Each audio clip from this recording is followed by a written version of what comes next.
Welcome to Mr. Nightbleed. Tonight, in 5 haunted American cemeteries, where ghosts actively appear, we return to those quiet corners of the world, where the footsteps of the living fade, and only the wind moves among the graves. These are stories buried in stone and soil, cemeteries that whisper, monuments that bleed history, and resting places that refuse to rest. Every story you're about to hear is real, taken from those who stood before these cemeteries and saw ghosts actively appearing in the moonlight. My goal this month is to reach 4,000 subscribers. Almost 90% of viewers come in, listen, and vanish into the dark without subscribing. Don't be one of them. Join the darkness. Subscribe now. Before we begin, tell me in the comments where you're watching from and what hour of the night it is for you. And if there's a cemetery in your town that truly unsettles you, type its name below.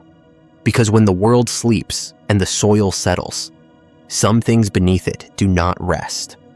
Kill the lights, silence the world, take a slow breath, and we begin. My name is Claire, and I'm from Georgetown, Colorado. I rent a little 2-bedroom on a short street that runs parallel to the creek. The house is old enough to complain when the wind hits it, which I kind of like. It has a front porch with a loose board on the second step, and my landlord keeps saying he'll fix it and then forgets.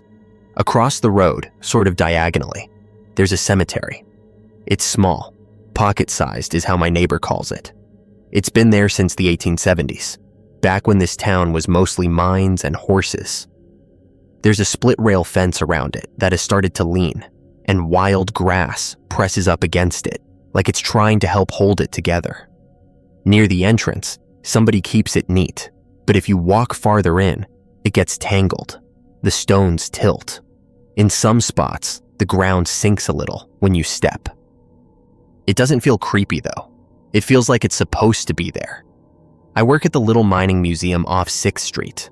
Behind the park, I'm the museum registrar, which sounds nicer than it is. It's registration forms, hazard logs, small accessions, the cataloging backlog that never ends, all the small, fussy jobs. I open most days, which means I'm at my desk by 8. I make coffee for the volunteer docents if they haven't made it. I write labels. I respond to emails from people who found a pickaxe in their attic and want to know if it's valuable. I'm good at it because it suits the way my brain works. List, check, file, repeat. I walk home around 5. My commute is 5 minutes because everything here is 5 minutes. I cut down a path that goes past the church with the bell. If it's on the hour, it rings and the sound sort of floats over the water. In September, you can hear the tourist train horn from the loop, way off up the hill, and it makes you feel like you're in one of those postcards we sell in the gift shop. I live with Kelsey. She's a coworker. She needed a place when her lease went up out of nowhere last spring, and I had an extra room. We get along because neither of us needs a lot. She works the front desk at the museum, and she's funny in a dry way, which helps with the visitors who want to argue about the price of admission. She cooks when she can, though it's mostly rice and eggs, and those long salads that take up the whole table. At night, after dinner, we sit on the porch if it's not too cold. We watch the cars run past every now and then, watch people walking their dogs along the fence line, and we watch the light go out of the mountains. Kelsey jokes about the cemetery sometimes. She calls the far corner the wild land. She says, if I don't show up for work, I'm probably stuck in the thicket. From our porch, you can see almost the whole little place. There's a gravel path inside that curves around a few family plots and a bench somebody set facing one grave in particular.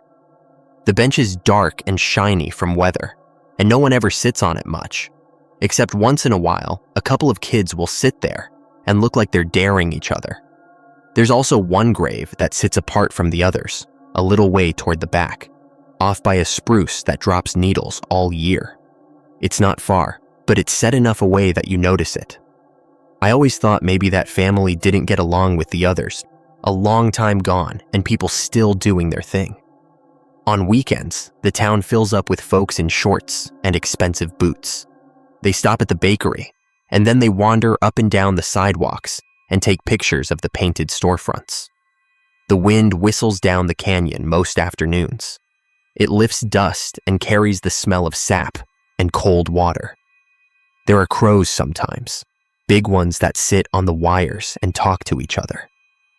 I sweep the porch and the steps because the leaves collect there and scrape along the pavement when it gets gusty, that dry paper sound. The porch light flickers if the dishwasher is running.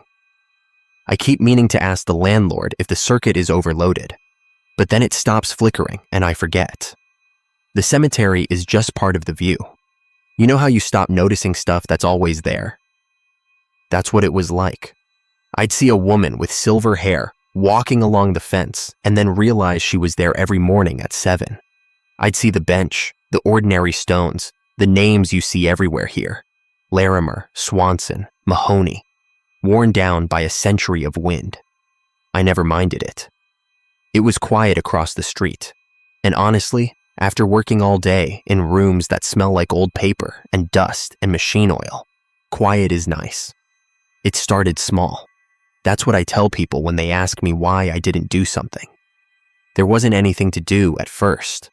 It was just small stuff. One Monday in early October, there were flowers on the bench. Not a fancy bouquet, just a handful of yellow ones stuck in a thick glass jar. The kind you get peach preserves in. No water. They were bright in that flat way of mountain light. The grave the bench faced is one I pass every day. The stone is low to the ground, with a little crown carved on top. I never read the name all the way. Something about the letters being worn. And my eyes always landing on the chips and missing the words. I thought it was sweet that someone still remembered that person. Kelsey saw them when she got home and said, "Someone's got a secret admirer." She nudged my shoulder and then she laughed. She does that thing where she laughs mostly with the air in her throat, like she's holding the sound back. We didn't think anything about it. 2 days later, the jar was gone, but another bunch of flowers sat on the dirt. Blue this time. They didn't look bought, more like snipped from a yard, kind of uneven. There aren't many yards with flowers left blooming that late, but some places near the creek still get sun. I figured maybe whoever it was switched out the old ones and took the jar home. The wind pushes stuff around here. You set something down, and you better be ready to pick it up again. I swept leaves that afternoon and thought about the neighbor with the roses 2 streets over. The motion light by our door clicked on a little after 3 in the morning that week. It woke me up because it threw this pale strip across my bedroom. The screen door creaked too, the way it does when it shifts. I got up and edged the blind down, and there wasn't anything there. No foxes, no person, nothing. I could hear the creak. I could hear the radiator knock a little and settle. Then it clicked off. I was tired. That was it. A day or 2 after that, the screen door went again. And then the porch light clicked on, and then off, and then on. Kelsey said, "I think your light's haunted," when we were brushing our teeth, toothpaste on her face, in the corner like a little foam mustache. I said, "It's probably the wind," and we both nodded, but she slept with her door half open that night. On Friday morning, I walked across the street to the fence and looked at the grave in front of the bench. I don't know why. Maybe the blue flowers made me curious. The grass near the path is cut short, but inside the fence it gets long and soft. It makes your steps quiet. I put my hands on the top of the rail without thinking, and splinters lifted into my palm where the wood's gone gray.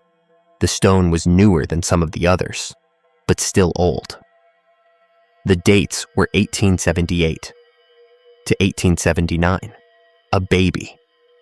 The name was smoothed by the years, but I made it out if I tilted my head and let the light hit it low. Maria something.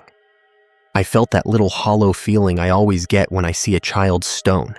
I said, "Oh," out loud, and a crow called from the pole like it was answering me. Kelsey started pointing things out. That's kind of her thing, noticing little patterns. She told me, "Those flowers are always there on Wednesdays." She'd been watching, apparently. I said, "No, that's not right."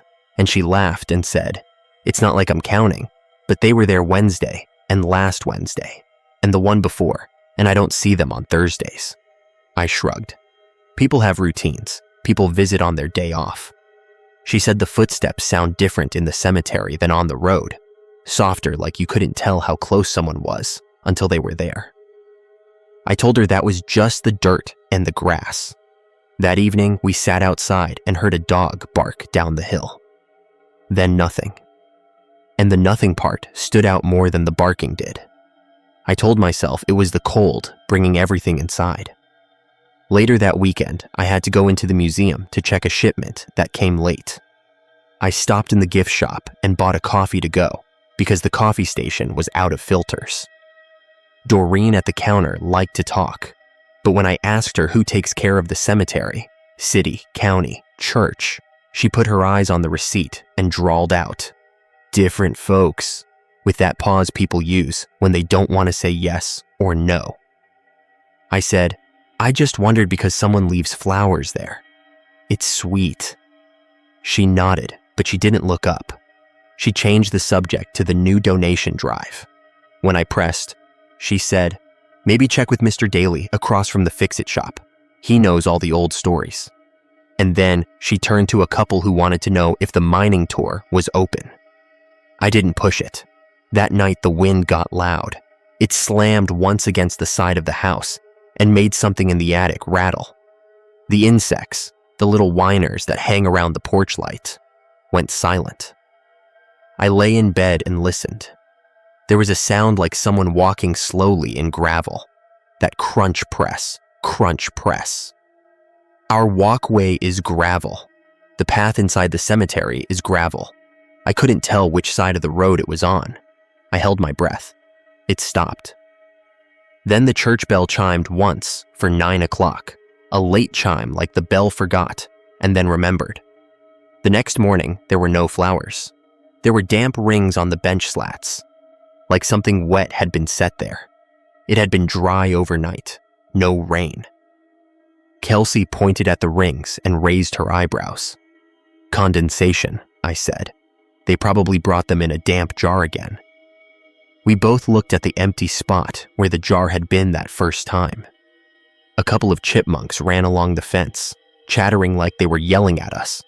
Then they went quiet all of a sudden. It felt like a curtain went down. I don't want to make it sound like everything changed right then. It didn't.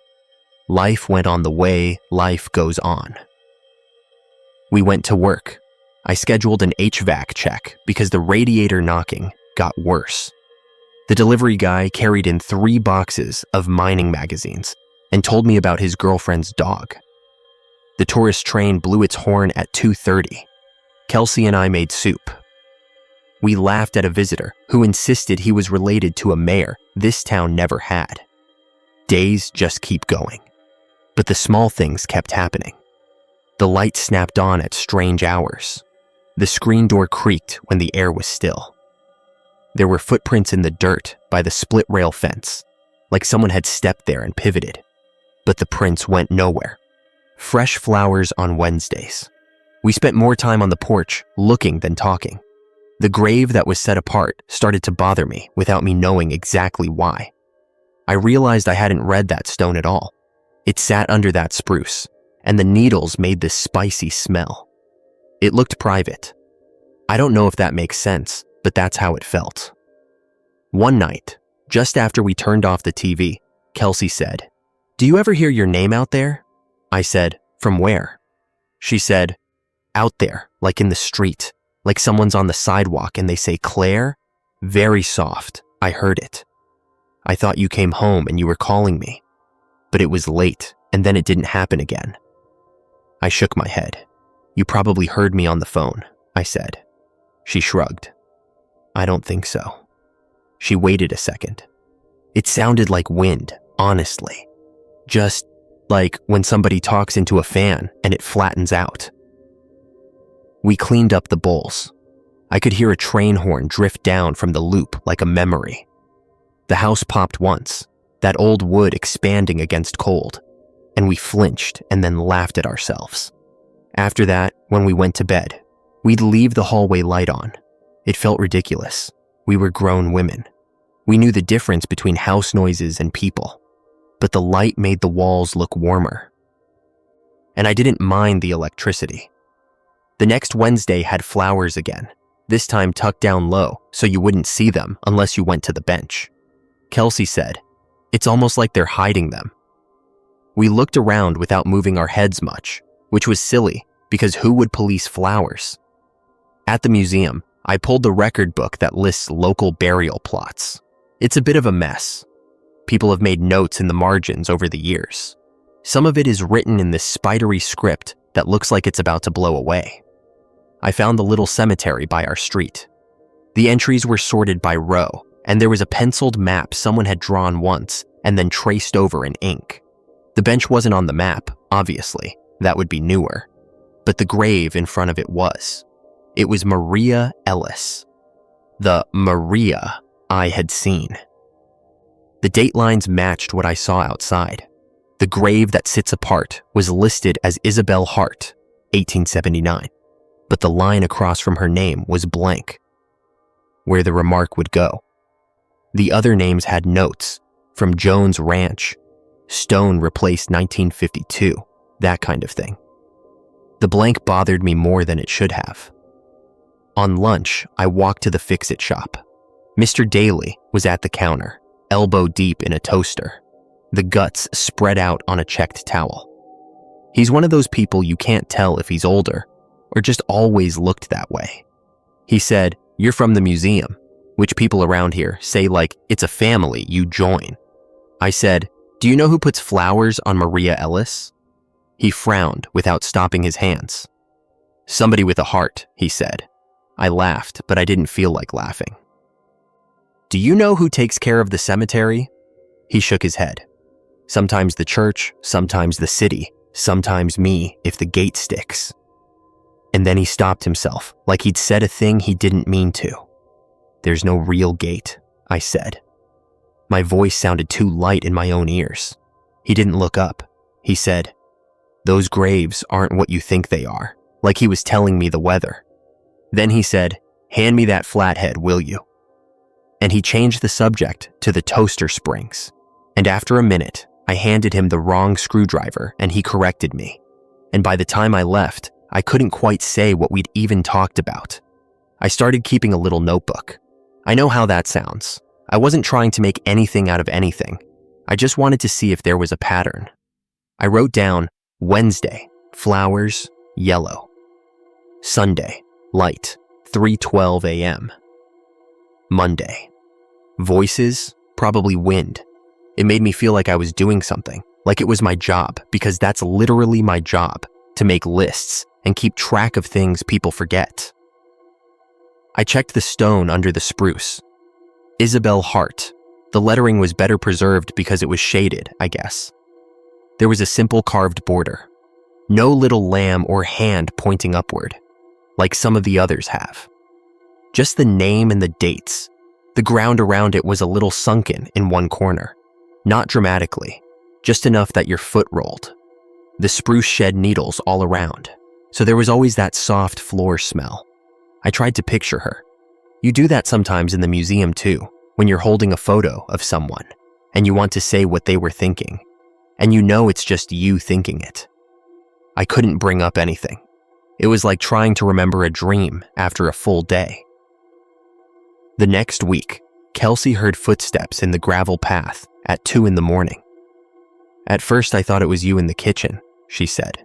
"I heard the chair move." But I had been asleep. The chair was where it always was when I came in to check. There were no footprints in the kitchen, but there were pine needles stuck to the mat inside the front door, where our shoes sit, and neither of us had worn those shoes the day before. They were still damp, like someone had set something wet there, and then lifted it away clean.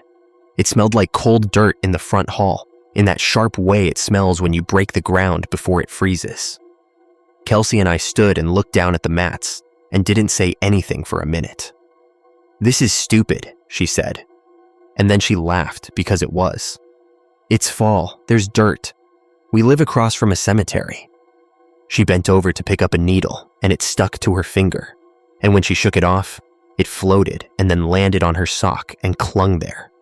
She said, "Static. Can static do that?" I shook my head. "I don't know," I said. Later that day, the church bell rang twice for noon because the bell ringer must have miscounted, and I jumped both times. Careful, small things started to add up. Someone had unlocked the side door in the kitchen at some point on a Tuesday. Just the chain, not the deadbolt. I know because I pulled the door and it opened a sliver, and I thought, I didn't leave it like that. You get that wave across your shoulders, like a shrug you didn't plan. I closed it. I locked it.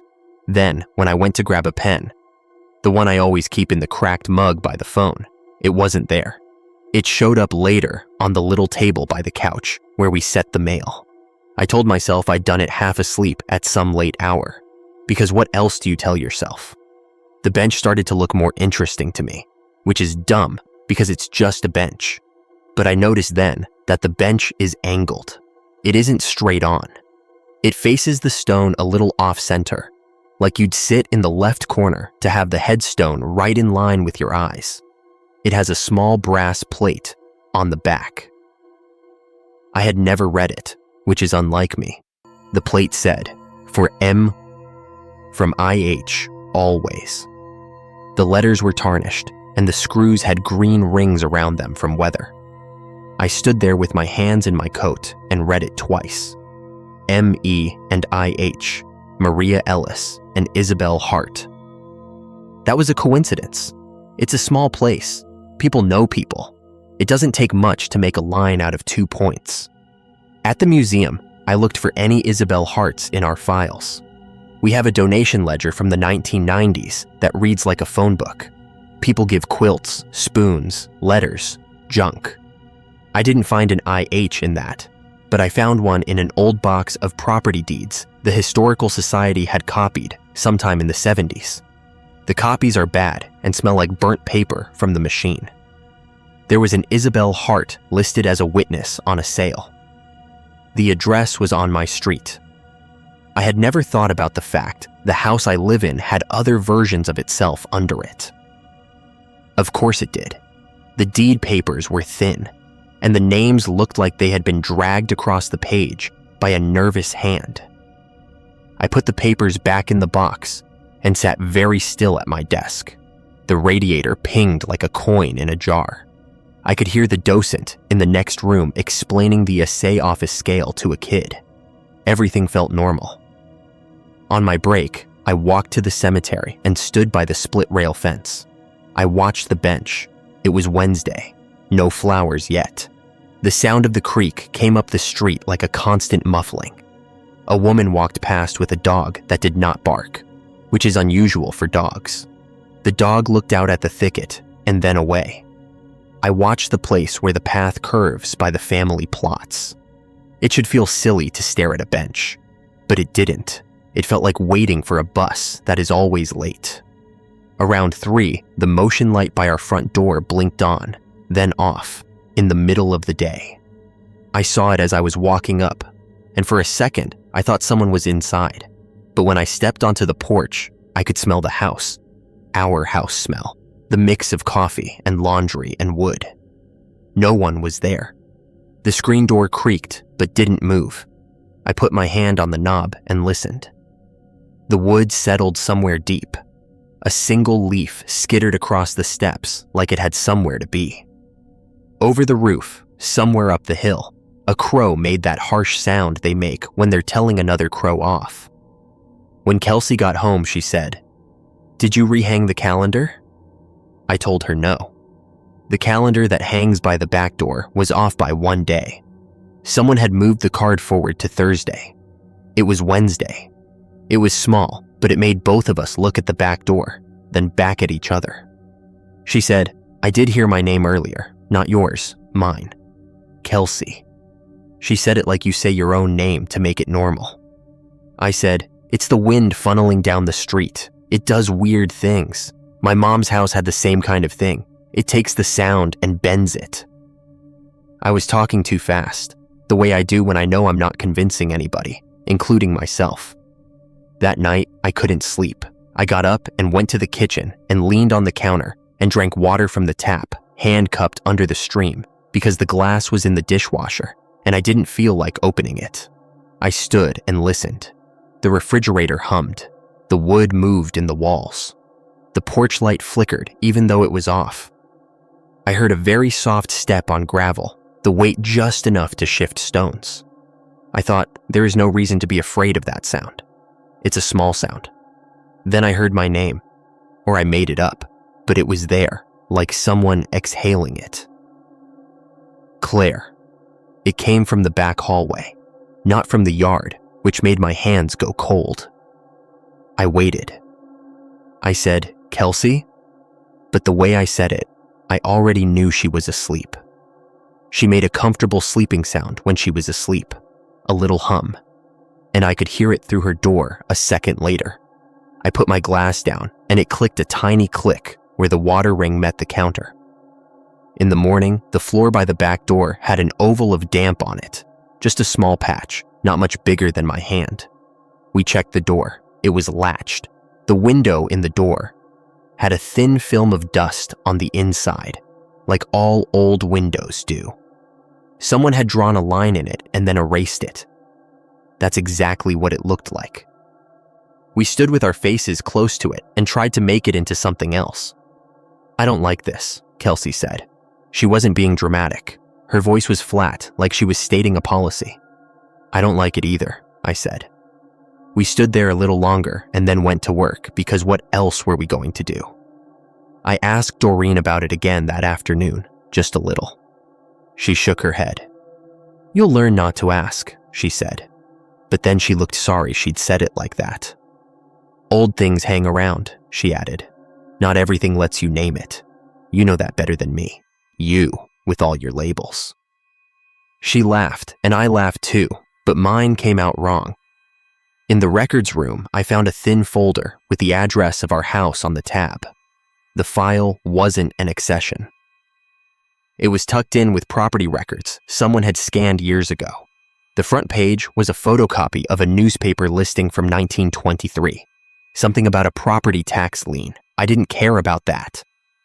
The second page was an old hand-drawn map of the block we live on.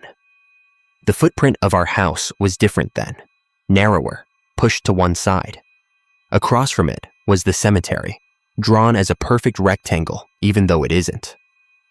But what made me sit down in the rolling chair was a name on a note paper clipped to the map.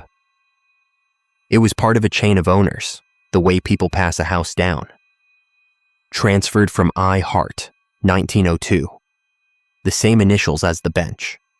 The handwriting was different from the map later, but not by much. The paper felt brittle. I read it again and then again, like it would change if I read it enough times. When I told Kelsey, she said, "That's not surprising, right? It's a small town." I nodded because that's what you say.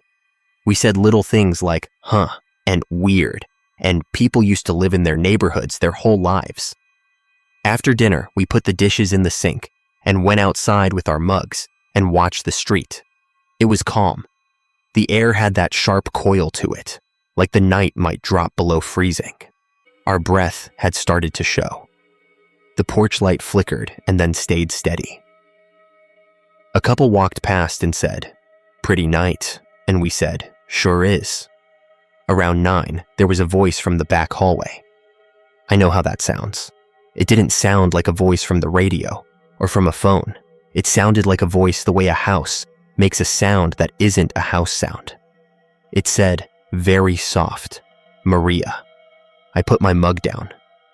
It clinked loud enough that the couple across the street turned their heads. Kelsey and I looked at each other without moving our heads. We stood absolutely still for a beat, like kids playing freeze, and then we both laughed in that too loud way you laugh when you need the laugh to cover the air. I said, "Probably the pipes." The pipes had never said a name before. We went inside. The light in the hallway was on, even though I had turned it off earlier. That weekend, Mr. Daly came over with a screwdriver to fix the porch light because he said the flicker was probably the ballast. He unscrewed the plate with that calm way he has, and he told us about a train his dad used to ride when he was a kid, when the loop was still for hauling ore. He didn't mention the cemetery, and I didn't either. When he finished, he stood at the edge of the porch and looked across the street. "You ladies ever sit on that bench?" he said. "No," I said. "I wouldn't either," he said, and then he wiped his hands on a rag and left. On Sunday, I walked across and went to the grave under the spruce again. It was quiet enough that I could hear the needles fall when the wind nudged them loose. A dog barked far off. Then things went very still, not even a bird. The quiet felt like a nudge against my ear. I read the name. I read it again. I put my hand on the top edge of the stone. It was cold. My skin stuck a little like it does to metal in winter, but it came away fine. I stood there long enough that my toes went numb. When I turned to go back, I tripped on that sunken corner and caught myself on my palm. And when I stood up, I had dirt in my hands. That rich, damp dirt smell you get under trees. I brushed it off and looked around to see if anyone was watching me fall like a fool. No one was. That night, there were muddy prints on the kitchen floor. Not muddy, like someone had waded through a creek. Just a few partial prints, like someone had come in on damp ground and tapped the floor with their toes. They were near the sink, then they were gone, like they'd evaporated. "We should get a mat there," Kelsey said. We both knew that wasn't the point. I checked the museum records again Monday morning, even though I knew I wouldn't find what I was looking for. I pulled the cemetery index and ran my finger down the names. Maria Ellis. Isabel Hart.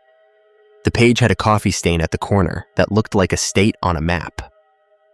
At the back of the file was a typed list someone had made for a walking tour years ago. There was a line that read, "Bench added in memory of M.E. Funds donated by I.H. 1923. Then, in pen, in a different hand, a scribble. "Don't print this," underlined twice.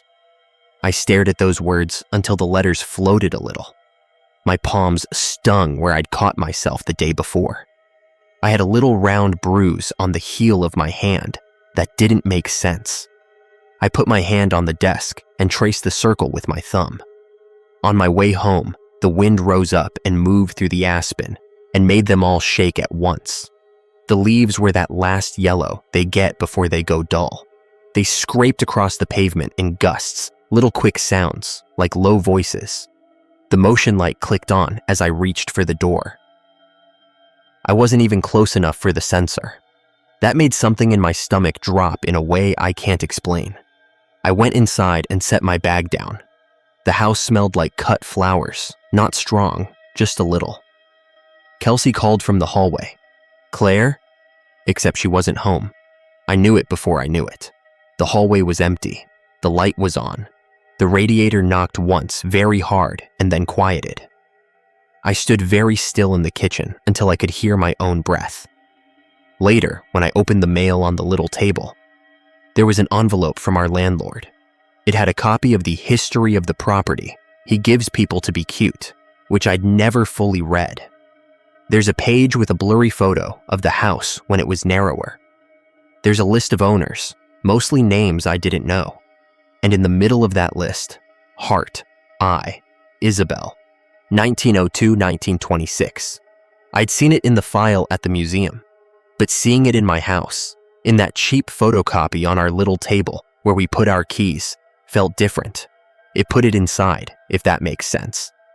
I looked at it until the letters stopped making sense. Kelsey came in while I was still looking and put the groceries down and said, "What's that?" And I said, "It's nothing," and slid it under the stack. That night at 3, I woke up because I knew I should wake up. The house was holding itself still in that way it does when it almost forgets you're inside. The motion light clicked on. The screen door creaked. The insects were quiet. I heard the gravel shift just once. Then I heard a soft voice from the back hallway say, not my name, not Kelsey's, but Maria, like a practice. Like you say it the way you'd say it to yourself before you open your mouth. I sat up. I stared at the doorway. The hall light was on again. I got up and stood in the hallway and listened until my legs shook from standing. Something cold moved past me. Not hard, not like a draft, like when someone walks by and brushes your sleeve with theirs.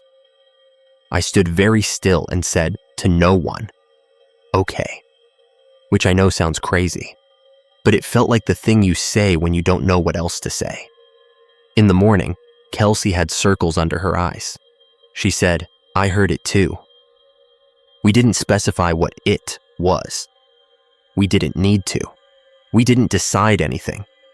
But we started doing little things without calling them anything. Closing the doors, checking the locks twice. Putting the flowers any visitor brought inside a drawer, and then feeling silly and taking them back out. The Wednesday flowers kept appearing. Sometimes there was a damp ring on the bench. Sometimes the flowers were tucked low. Sometimes they were only petals, like someone had shaken the whole thing out and left the good pieces. At work, I typed the label for a photograph of the main street in 1880. In the background, way off, there's a strip of hillside where the cemetery would be. Except in the photo, there's a blank spot. No fence, no stones. That's reasonable. Photographs leave things out. The exposure was bad in that area. The trees looked like smudges. Still, it made the room feel tighter. Mr. Daly came by again to return a wrench he'd borrowed from our landlord. He stood at the edge of the porch and didn't come in. He said, "You ladies are doing fine," like we'd asked him. I asked him if he knew the Ellises. He scratched his head and said, "Everybody knows everybody if you go back far enough. But knowing and knowing," he kind of shrugged, like language wasn't going to pull him out of the hole he dug. "Everything out there is where it is," he said. "And everything in here," he gestured at the door, "is here." He kept his eyes on the split rail fence while he said it. I went back to the museum files that afternoon, even though I told myself I wouldn't. I pulled the folder with our address again. The thin map was there, the note. At the bottom of the stack, under the last page where I thought I'd reached the cardboard, there was a single index card I hadn't noticed before. It was handwritten in that neat small script the old volunteers use. It said, "Bench dedication program, missing. Photos promised, not received." Under that, written later in a different pen, a different hand, "Stop, see me, E.H." The letters were pressed hard, like whoever wrote them pressed the paper too hard. We never had an E.H. on staff. It's a little museum. I know the names. I turned the card over. On the back, there was nothing. I sat there a long time, bouncing my heel against the lower drawer so the sound clocked against the wood. That knocking made me think of the radiator at home. I thought of the bench, of the initials, of the grave under the spruce. I thought of Kelsey hearing her name, and me hearing mine, and then hearing Maria. I thought about my habit of leaving the back door on the chain, because I like fresh air more than is sensible at night. I thought about how whoever left those flowers did it whether we were watching or not, whether there were words for it or not. On my way home, late, the wind had died. It was that weird quiet you get before snow that doesn't come. The leaves had piled up against the base of the split rail fence. My feet crunched gravel. The motion light stayed steady. The house smelled like nothing. I put my bag down on the table. There was a single flower petal there. Yellow. It stuck to my finger when I tried to lift it. I don't have a way to explain that. I don't even know if it needs explaining. I walked to the back hallway. The light was on. As I reached up to switch it off, I saw that the chain on the back door was undone. I hadn't touched it. The night air leaned in around the door, cool and thin. I could hear the creak like it was inside the walls. Kelsey's door was closed. The wood under my feet made a small noise, like a breath. On the kitchen table, under the landlord's property history, the name I'd seen before looked like it was looking back at me. Isabel Hart. I set my hand on the paper. I could feel the table under it, the nick in the wood where someone had set a hot pot once and left a ring. The church bell rang once for 9. It sounded lower than usual, like the air had thickened. The insects outside were quiet.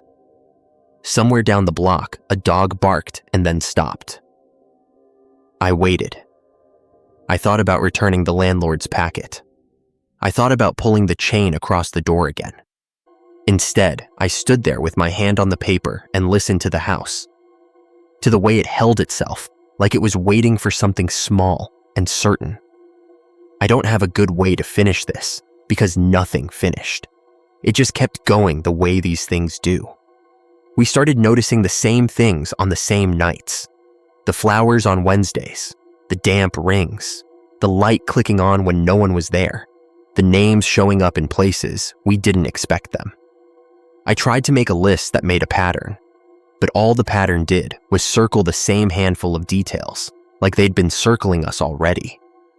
I don't know what the graves are or aren't. I know what a bench looks like when it's turned a little less than you'd expect. I know how a door sounds when it opens a piece, and how a voice can flatten and come from somewhere it shouldn't. I know how splintered rails feel under your hands, and how quickly the world can go quiet. I know the way a name looks different on a page when you see it in your own kitchen. The fence was never meant to keep anyone out. My name is Curtis, and I'm from Galena, Illinois. I moved back here about 2 years ago. Got a job as a claims examiner for one of the insurance offices downtown. It's not exciting work, but it's steady. You know, you look at forms all day, check the dates, make sure the signatures line up. My brother Jared came with me. He's younger, got a job at the sporting goods store on Main Street. We rent this old 2-story place on Prospect Street, right at the edge of town. It's one of those narrow houses they built for the lead miners back in the day. Anyway, it's cheap, and the landlord doesn't ask questions. Jared and I get along okay. We share the groceries, split the utilities. He's messy, I'm not. That's about the worst of it. He gives me a hard time about my schedule sometimes. I'm up at 5:30, out the door by 6:15. He's more of a night person, plays video games until 2 in the morning.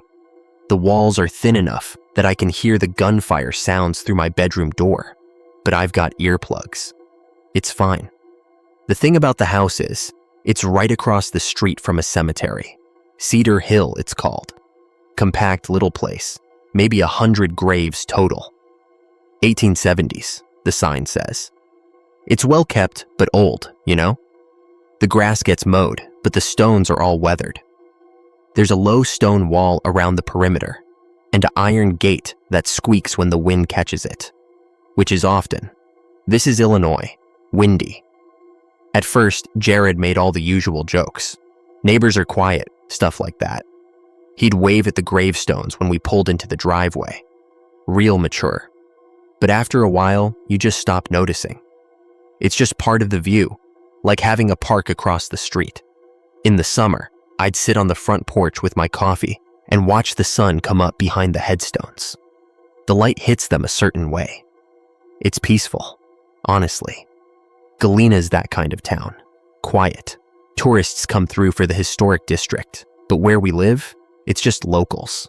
Everything closes early. You get used to the sounds. The train horn at night, way off across the river. The church bells from St. Michael's on the hour. Crows in the morning. Sometimes you hear the high school band practicing if the wind's right. That's about it. Jared started mentioning things after we'd been there about 6 months. Little stuff. "Hey, did you leave the gate open?" he asked one morning. I hadn't. It was swung wide, which was weird because I knew I'd heard it latch the night before. But I mean, it could have been the wind. That gate's got a faulty catch. I've been meaning to fix it. Then he asked about the flowers. Who's putting fresh flowers on graves that old? I looked. There were these yellow mums on a pair of matching headstones near the center. The stones were for a husband and wife, died 2 days apart in 1884. The lichen had grown so thick you could barely read the names anymore. Just the dates. The flowers looked like they'd been placed there that morning. I figured it was maybe a historical society thing, or descendants visiting. Galena families go way back. The motion light on our garage started acting up too. It would click on at like 3 in the morning, lighting up the driveway and spilling over into the cemetery. I'd look out my bedroom window and see the glow across the street, catching the edges of the stones. Never saw anything moving. Probably just raccoons. We get a lot of raccoons. Jared said he saw a cat once, but it was just a shadow.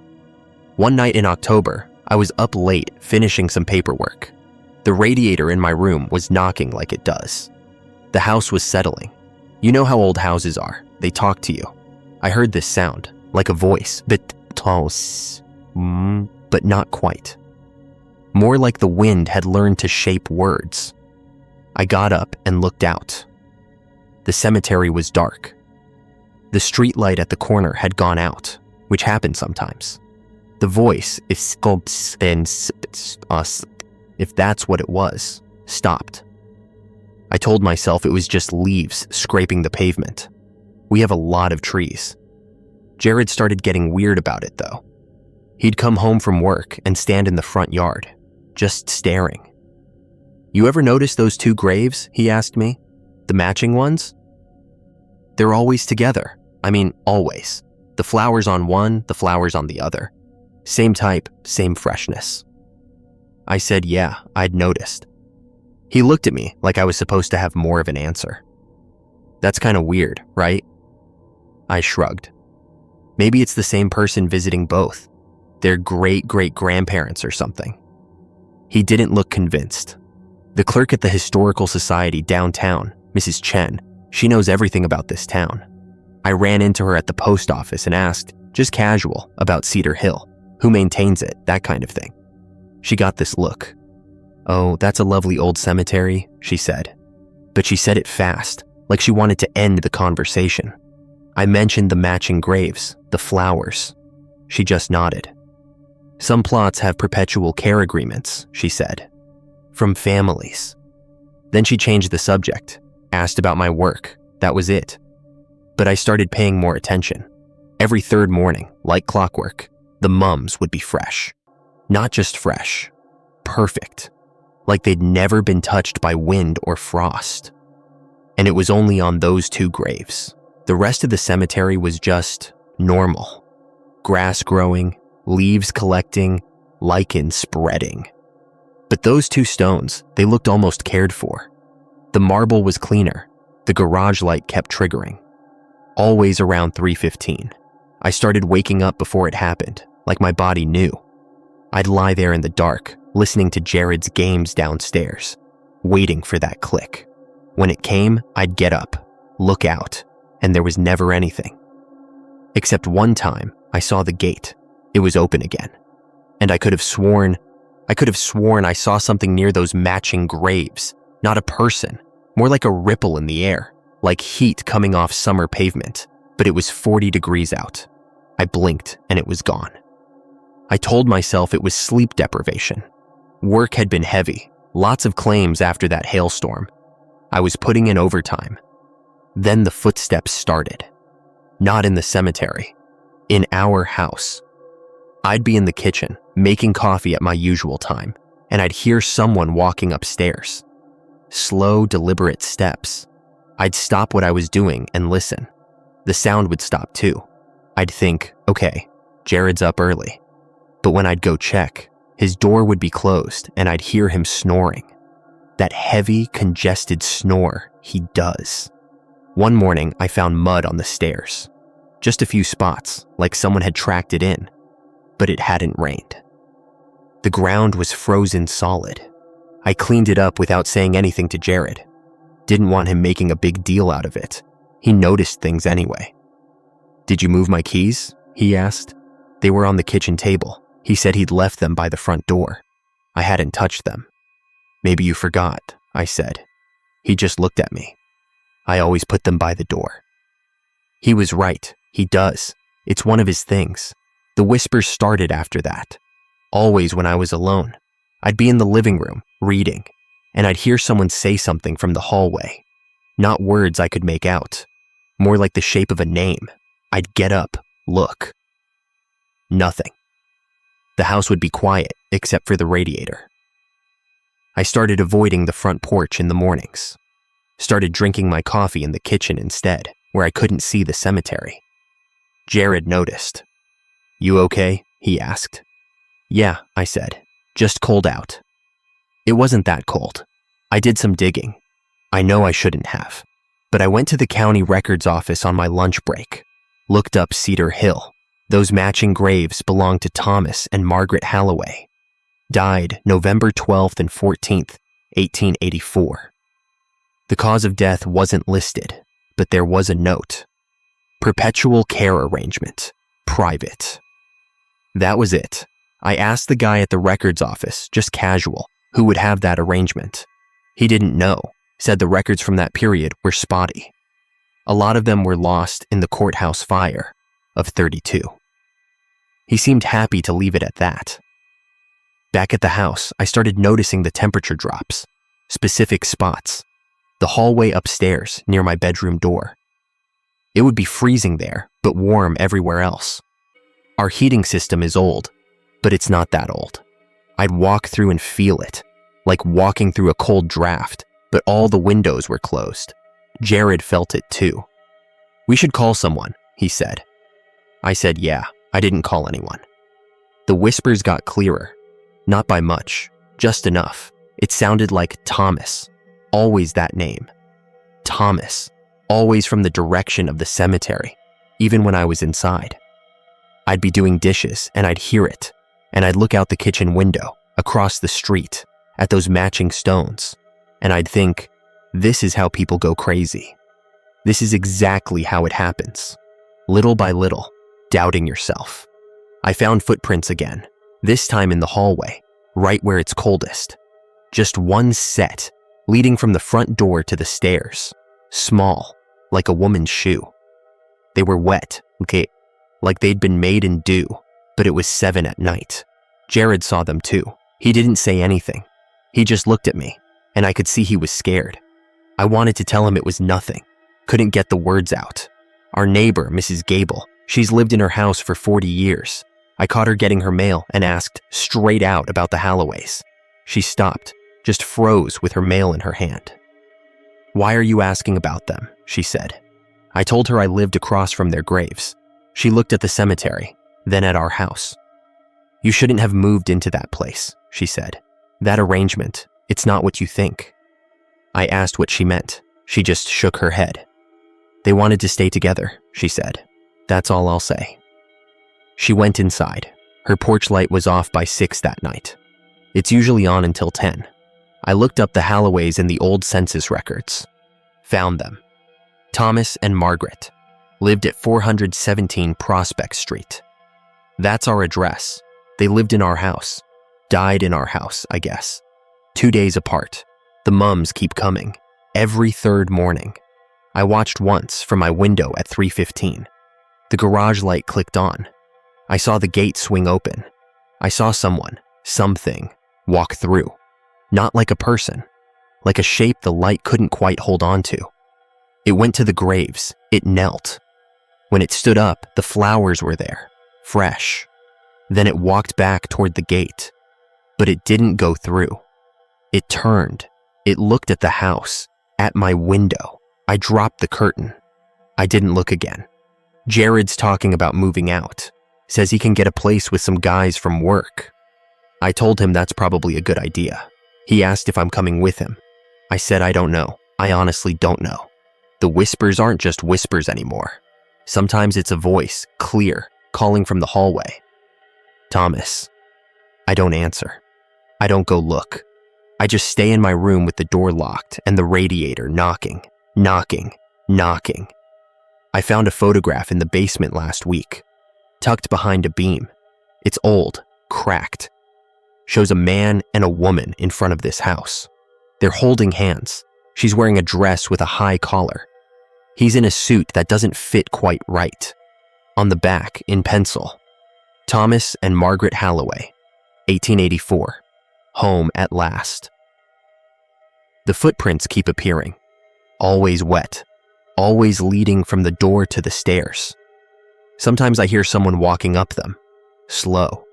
Like they're carrying something heavy. Or like they're tired. I called a locksmith. Had him change the front door lock.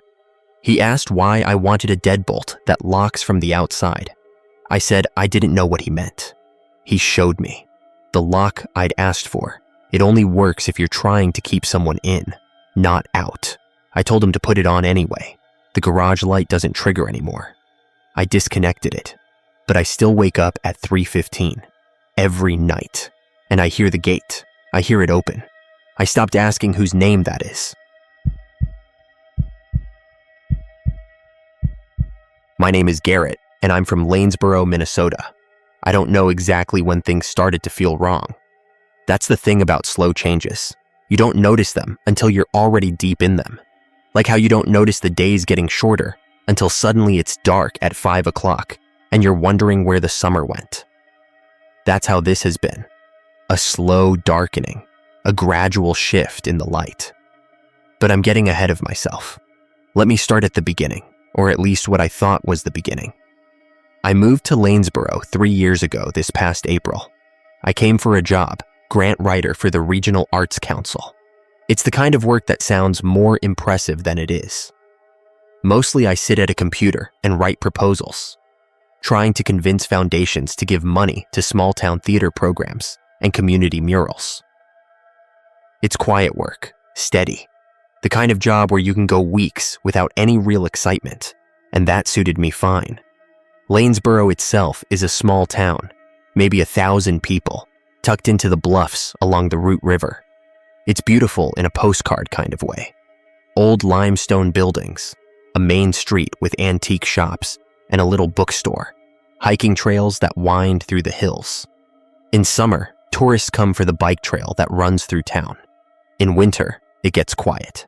Real quiet. The kind of quiet where you can hear your own heartbeat if you sit still long enough.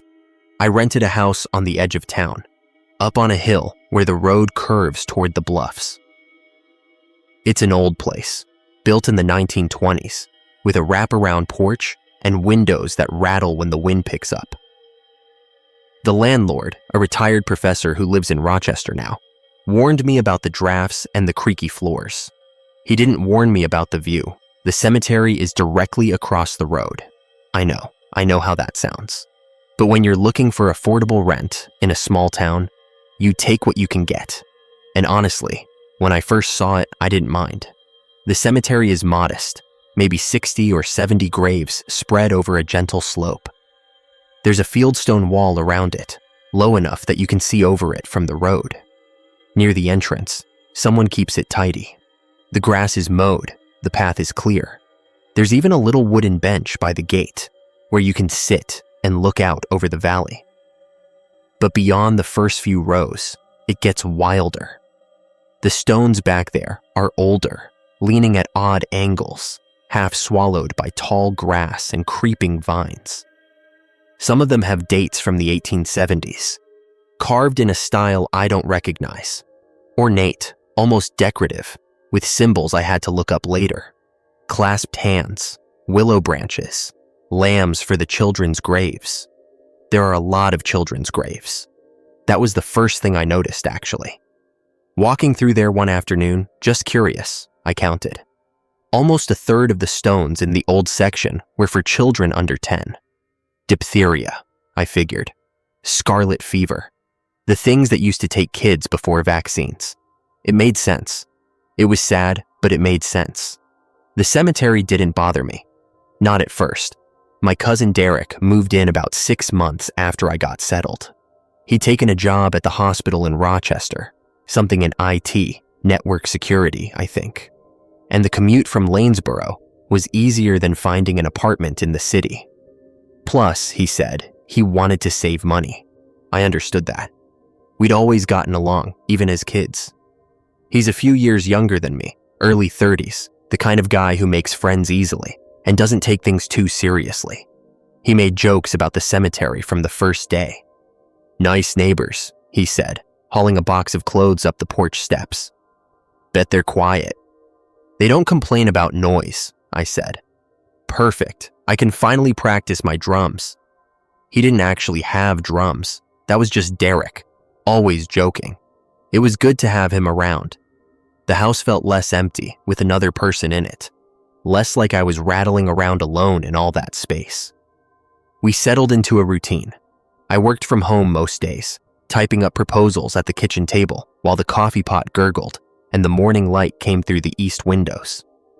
Derek left early for Rochester, came back around 6, and we'd cook dinner together or order pizza from the place on Main Street. Weekends, we'd hike the trails or drive to Rochester for groceries. Sometimes we'd sit on the porch in the evening, watching the sun go down behind the bluffs, the cemetery peaceful and still across the road. It was a good life. Simple. The kind of life I'd been looking for without knowing it. I want you to understand that. I want you to understand how normal it was, how calm, before things started to change. Because that's the part that still gets me. The before. How ordinary everything felt. How safe. The first thing I noticed, really noticed, was the gap. I'd walked through the cemetery a few times by then, mostly just to stretch my legs when I'd been sitting too long. The old section in the back had a kind of melancholy beauty to it, the way abandoned places sometimes do. I liked reading the names on the stones, imagining the lives behind them. Anna Larson, 1842-1878. Ole Gunderson, 1836 to 1871. Infant daughter, 1869. But one afternoon in October, I noticed something I hadn't seen before. There was a gap in the rows, not a big one, just a space, maybe 6 feet by 3, where the grass grew a little different, darker somehow, and thicker. But there was no stone, no marker, just empty ground between 2 other graves. I stood there for a while, looking at it. It was probably nothing. Probably someone had planned to be buried there and then moved away, or died somewhere else, or the family couldn't afford a stone. That happened, I knew. Not everyone got a marker, but the grass bothered me. It was October. The rest of the cemetery was fading into autumn browns and yellows, but the grass in that gap was green, deep green, like it was summer there and nowhere else. I mentioned it to Derek that night, casually over dinner. There's a weird spot in the cemetery, I said. Empty space where a grave should be, but the grass is different. He shrugged. Maybe they planted something there, fertilizer or whatever. Who would fertilize an empty grave? I don't know, man. Cemetery people. Maybe they're planning to use it. That made sense. I let it go, but I kept thinking about it. And the next time I walked through, I looked again. The grass was still green. The gate started opening in November.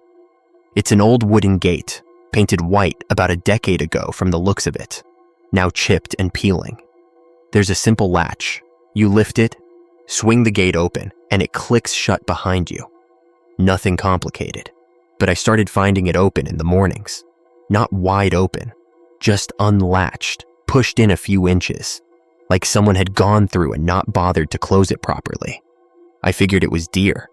We had a lot of deer in the area, and I'd seen them in the cemetery before, grazing between the stones in the early morning mist. Maybe they'd figured out how to nose the latch open.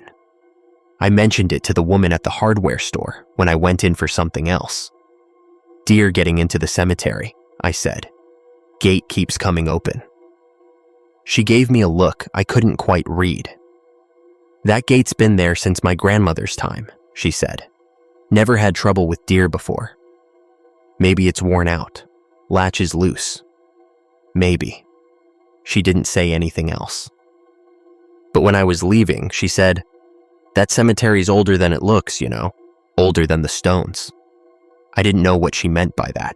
I thought about asking, but she'd already turned away to help another customer. I went home, didn't think about it much, but the gate kept opening.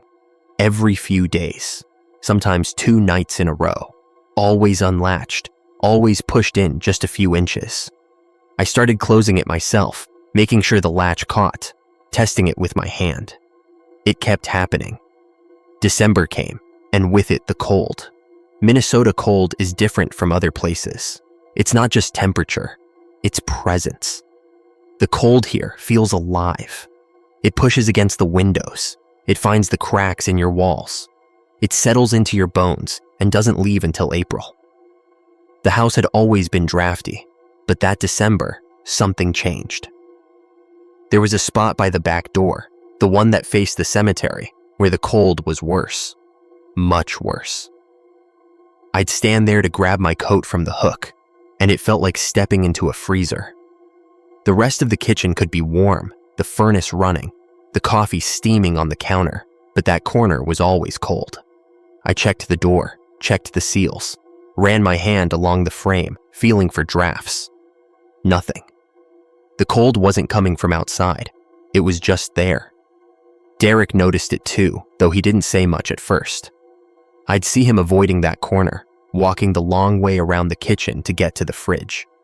When I finally asked him about it, he just shrugged. "Old house," he said. "Cold spots happen. This didn't happen before. Maybe you just didn't notice. Maybe. But I didn't think so." The footsteps started in January. I was in bed, half asleep, when I heard them. Slow and deliberate, like someone walking carefully, trying not to make noise. They seemed to come from downstairs, from the kitchen, from that corner by the back door. I lay there, listening. The house was quiet otherwise. Derek's room was on the other side of the hall, and I couldn't hear anything from there. Just the footsteps. Step, step, step, then nothing. I told myself it was the house settling. Old houses do that. The wood contracts in the cold, makes noises. That's all it was. But the next night, I heard them again. Same time, around 3 a.m, that dead hour when everything feels thin and far away. Same rhythm, same slow, careful steps. I got up that time, went to the top of the stairs, listened. The footsteps stopped. I waited, heart pounding, but there was nothing. Just silence. Just the dark. I went back to bed. In the morning, I found muddy footprints on the kitchen floor. Not mine. Not Derek's. The print was smaller, narrower, and the mud was dark, almost black, with a smell I couldn't place. Organic, sweet, like something decomposing. I cleaned it up before Derek woke up. I don't know why. I just didn't want to explain it. But 2 days later, the prints were back. Same spot, same size, same mud. This time, Derek saw them. "What the hell?" he said, standing in the kitchen doorway. "I don't know." "That's not Garrett.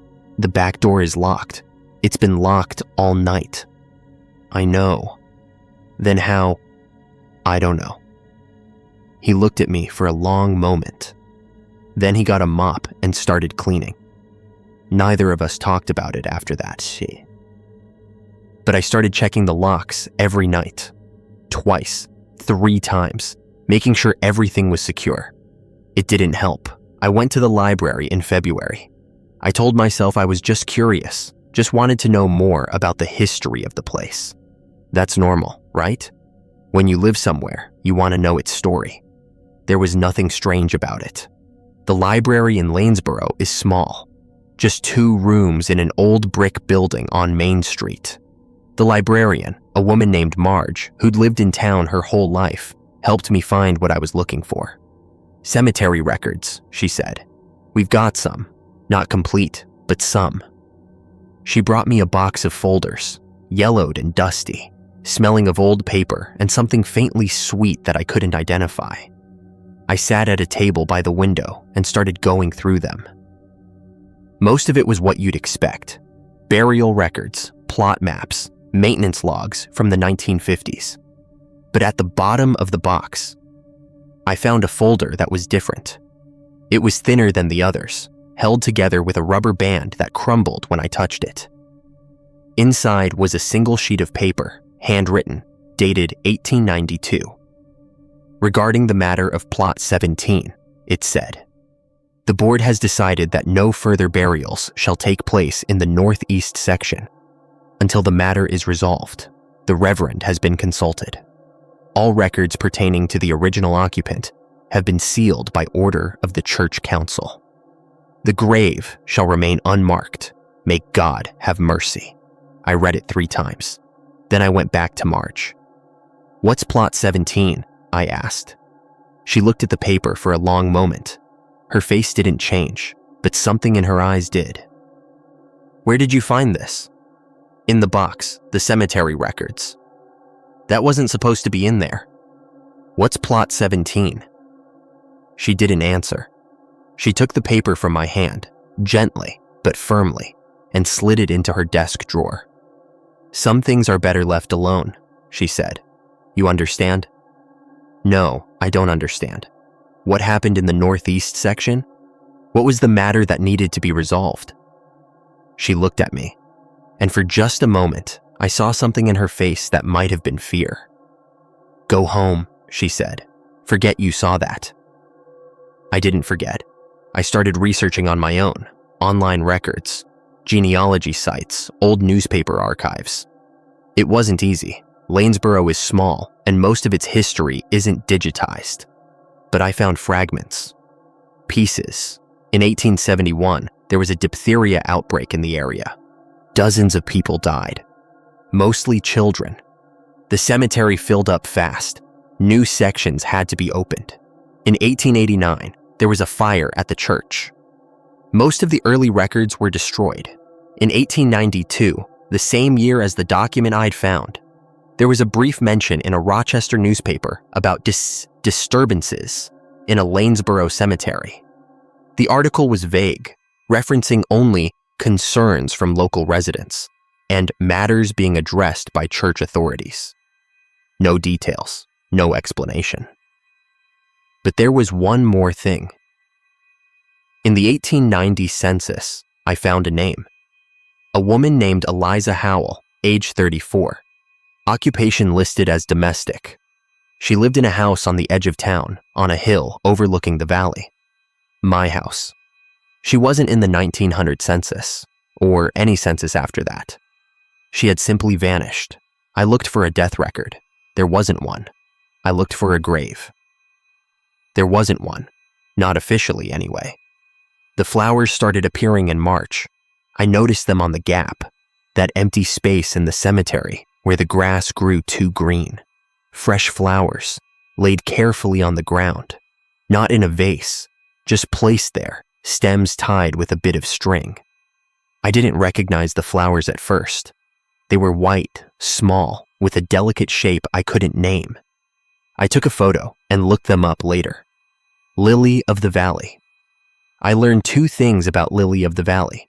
First, it means return to happiness, in the language of flowers. Second, it's poisonous, every part of it.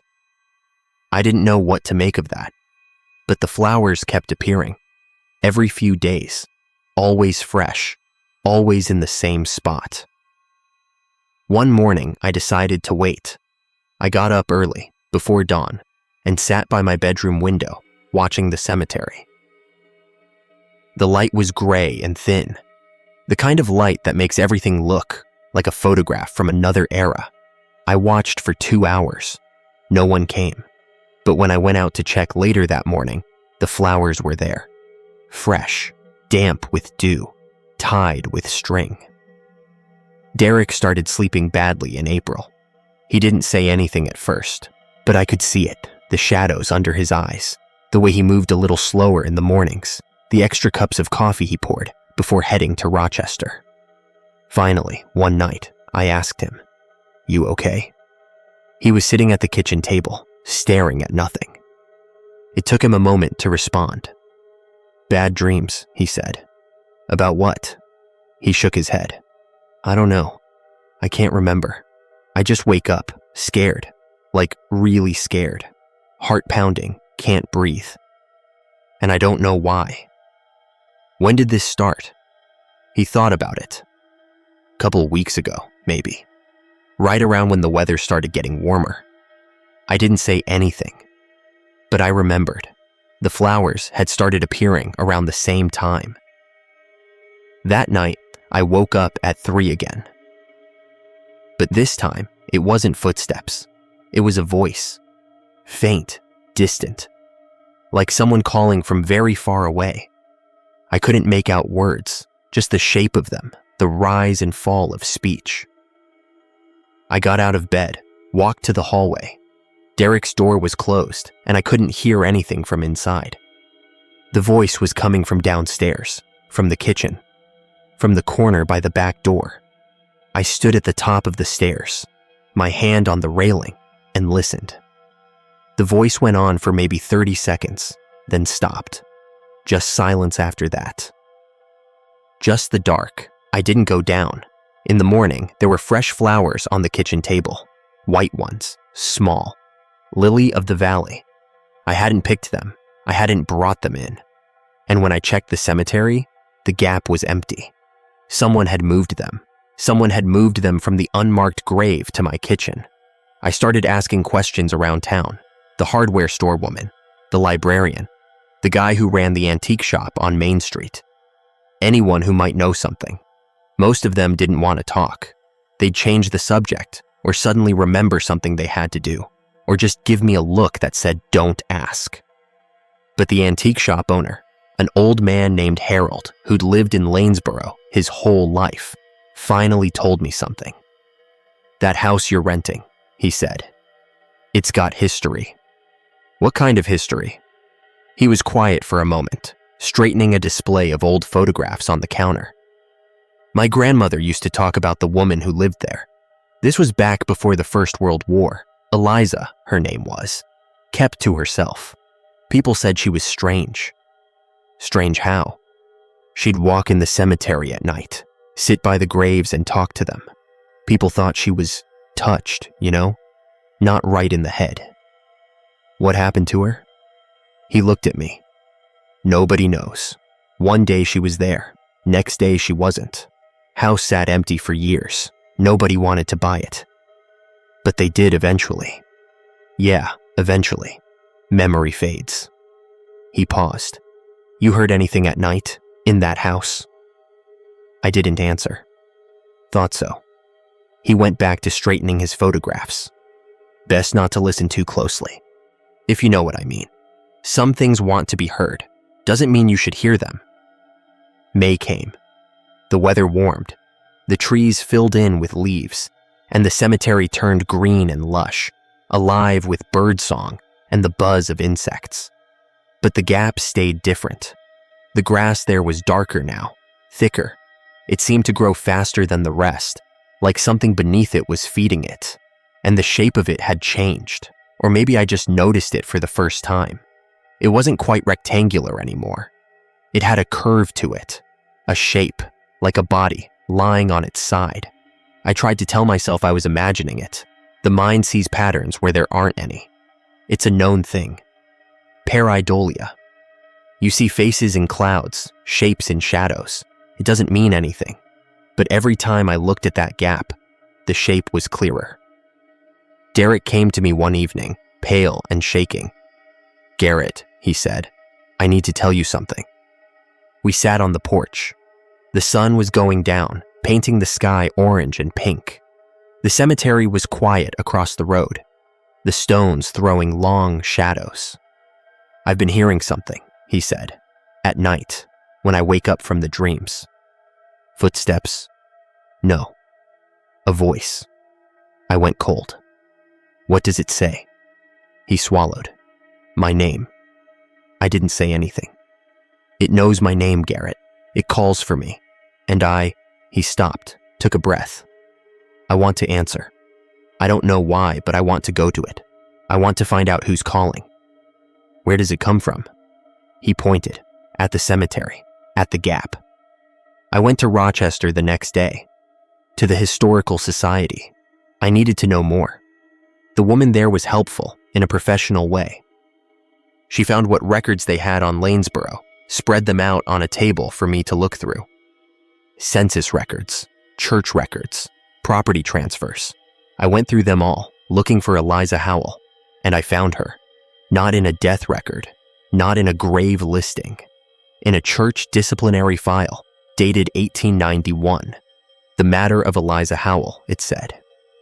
Having been determined by the council that her practices are contrary to Scripture and Christian decency, she is hereby excommunicated from the fellowship of this congregation. She is forbidden from burial in consecrated ground. The nature of her transgressions is not to be spoken of or recorded. I read it again. Excommunicated, forbidden from burial in consecrated ground. But she was buried there, in the gap, in the unmarked space. I was sure of it now. Someone had buried her there anyway. And whatever she had done, it was so terrible that they wouldn't even write it down. I drove home in a daze. The sun was setting by the time I got there, and the house was dark. Derek's car wasn't in the driveway. I went inside, turned on the lights, tried to feel normal. The kitchen was cold, that corner by the back door, colder than ever. And on the table, there were flowers. Not lily of the valley this time. Roses. Red roses, fully bloomed, their petals already starting to fall. There was a note beneath them, not written, carved, into the wood of my kitchen table. Letters gouged deep, as if by a fingernail. Come home. I stood there, staring at it for a long time. Then I heard the footsteps. Not downstairs, not in the kitchen, behind me, in the hallway. I didn't turn around. I couldn't. The footsteps came closer, slow, deliberate. That same careful rhythm I'd heard so many nights.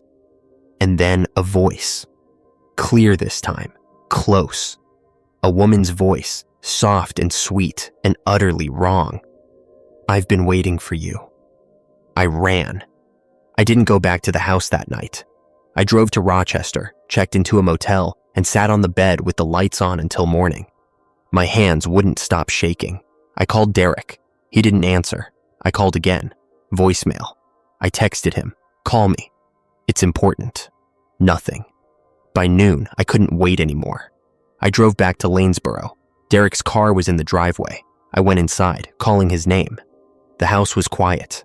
The kitchen table still had the carving in it. I hadn't imagined that, but the flowers were gone. I went upstairs. His bedroom door was closed. I knocked. Derek? Nothing. I opened the door. The room was empty. The bed was made. Everything was neat and orderly. But on the pillow, there was a single flower, lily of the valley, and below it, another note. This one written in Derek's handwriting. She told me to come. I had to answer. I found him in the cemetery. He was standing in the gap, in that empty space where no stone stood. He was facing away from me, toward the old section, toward the leaning stones and the tangled grass. Derek. He didn't turn around. Derek, come back to the house, please. He didn't move. I walked closer. The air got colder with every step. That same dead cold from the corner of the kitchen, but stronger now. My breath misted in front of me, even though it was May, even though the sun was shining. Derek. I reached out to touch his shoulder, and he turned. His face was pale. His eyes were open, but they didn't seem to see me. They were looking past me, at something I couldn't see. She's beautiful, he whispered. Why didn't you tell me she was beautiful? Who? Derek, who are you talking about? He smiled. It was the saddest smile I'd ever seen. Eliza. I got him back to the house. He didn't fight me, didn't say anything else. Just let me lead him across the road and up the porch steps and into the living room. He sat on the couch and stared at nothing, that same empty look in his eyes. I made coffee. I didn't know what else to do. Derek, I said. What happened? What did you see? He looked at me, and for a moment, I thought I saw something of the old Derek, the cousin I'd grown up with, the guy who joked about everything, who never took things too seriously. She's been here the whole time, he said, in the gap. Waiting. She can't leave. They buried her outside the lines, Not in the consecrated ground, but next to it. Close enough to see it, close enough to want it, but you can't get in. What does she want? Company, he said. She's been alone so long. She just wants someone to stay with her. I felt the cold then, creeping in through the walls, through the floor, that dead, wrong cold that had been living in the corner of my kitchen. She's been visiting, Derek said, every night, bringing flowers, leaving them for you, trying to get your attention. But you wouldn't listen. You kept ignoring her. I didn't, so she started talking to me instead. I called a priest. I know how that sounds. I'm not particularly religious, but I didn't know what else to do. The Catholic Church in Rochester sent someone, a young guy, maybe 30, with a calm manner and a patient voice. He listened to everything I told him. He didn't interrupt. He didn't look at me like I was crazy. When I was finished, he was quiet for a long moment. The cemetery, he said finally. It's not fully consecrated, is it? I don't know. I don't know how that works. Old cemeteries, especially in rural areas, sometimes the boundaries weren't clearly defined. The church would consecrate a certain area, but if the cemetery expanded over time, the northeast section. He nodded. If someone was buried there, someone forbidden from consecrated ground, they might be in a kind of limbo, close enough to see where they can't go, close enough to suffer for it. What do I do? He thought about it. You could leave, move away. That would end your involvement. And what about her? What about Eliza? He looked at me with something like compassion.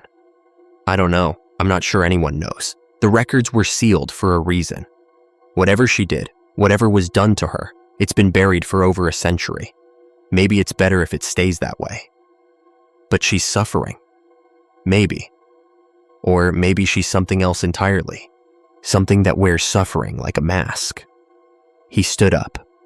Be careful. Not everything that seems lost wants to be found. Derek left a week later. He didn't give me a reason. Didn't need to.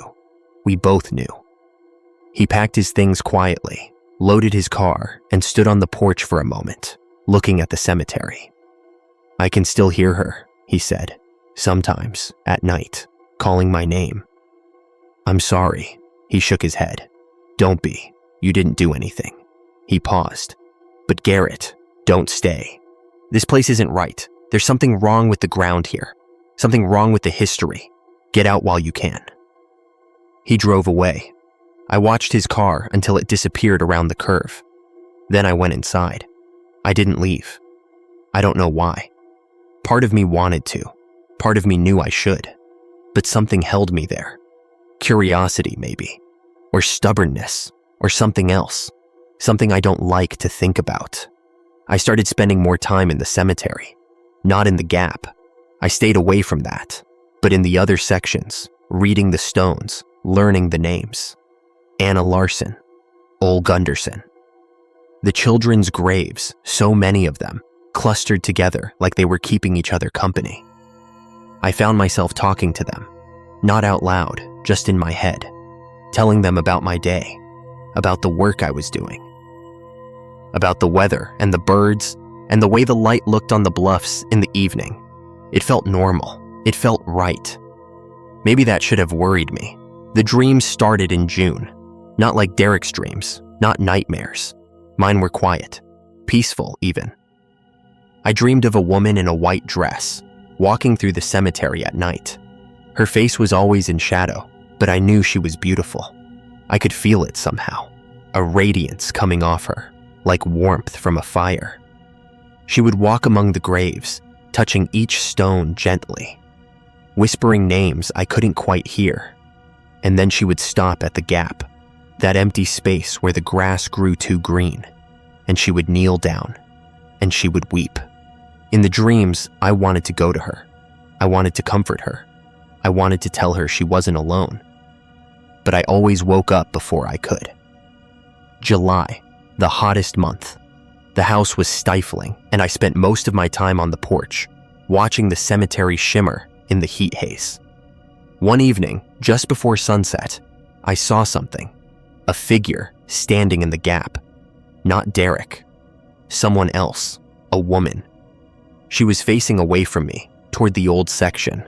She wore a white dress, or something that looked like a white dress in the dying light. Her hair was dark and long, falling past her shoulders.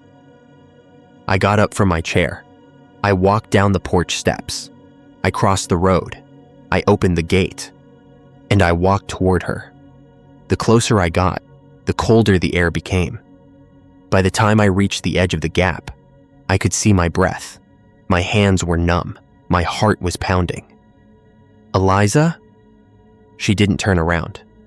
"I know what they did to you." I found the records, the excommunication, the burial outside the lines. "Nothing. I'm sorry. What they did was wrong. You deserved better." And then, slowly, she turned. I saw her face for the first time.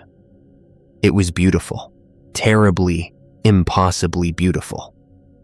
But there was something wrong with it, something I couldn't quite identify. The proportions were off somehow. The eyes too large, the smile too wide, and she was smiling. "You came," she said. "I knew you would. They always come eventually." "What do you mean?" "The ones who live in my house, the ones who see the gap, they always come." I tried to step back. I couldn't move. "What happened to you, Eliza? What did you do?" The smile faded. "I loved them," she said. "The children. All those sick children, dying of fever and fear. I loved them so much. I only wanted to keep them with me.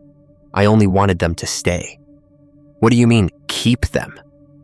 "The lily of the valley," she said. "It's so sweet, so gentle. They never felt any pain." I understood then. The children's graves, so many of them, all from that same period, the 1880s and 1890s. "You killed them." "I saved them," she said, "from suffering, from the world. They're with me now. They've always been with me. And soon, you'll be with me too." I ran. I don't remember getting back to the house. I don't remember locking the door, or turning on the lights, or sitting down in the living room with my back against the wall. But I remember what happened next. The footsteps. Not from outside this time, not from the kitchen, from upstairs. Slow, deliberate, that same careful rhythm, and voices. Not one voice, many voices. Small, high voices, children's voices, singing. All around the mulberry bush. The monkey chased the weasel. The monkey thought 'twas all in fun. Pop goes the weasel closer, coming down the stairs. A penny for a spool of thread, a penny for a needle. That's the way the money goes. Pop goes the weasel. I closed my eyes. The singing stopped. When I opened them, there was a child standing in the doorway. A little girl, maybe 7 years old. She wore a white nightgown, and her face was pale, so pale. "Come with us," she said. "It's nice where we are. She takes care of us. She loves us." "No. You're already one of us. You just don't know it yet." "What do you mean?" She smiled, the same wrong smile I'd seen on Eliza's face. "The flowers," she said. "She's been giving you the flowers, every day, in your water, in your food. You've been drinking them for months." I thought of the flowers on the kitchen table, the way they kept appearing and disappearing, the way the water from the tap sometimes tasted faintly sweet. "It takes a while," the little girl said, "but it's already in you. It's already working. Soon you'll be sleepy, and then you'll be with us forever." I left that night. I drove to Rochester, checked into the hospital, told them I thought I'd been poisoned. They ran tests, found traces of cardiac glycosides in my system. The doctors were baffled. They couldn't figure out where I'd been exposed. I didn't try to explain. I stayed in Rochester for a week until the tests came back clean. I never went back to the house. I had someone else pack my things, ship them to my new address. I didn't look at the cemetery again. I didn't want to know if she was watching. That was 6 months ago. I live in Milwaukee now, different state. different life. I work at a museum, cataloging donations. It's quiet work, safe. But sometimes, at night, I still hear the footsteps, and sometimes I find flowers on my doorstep. White ones, small, tied with string.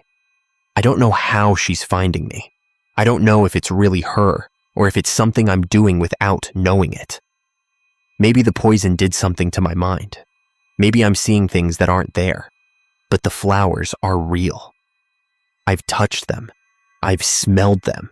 Lily of the valley, sweet and poisonous. I threw them away the first time, and the second time, and the third. But they keep coming back.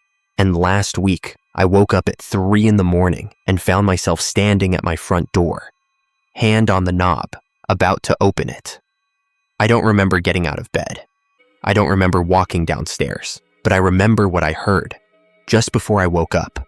A voice, her voice, soft and sweet, and calling my name.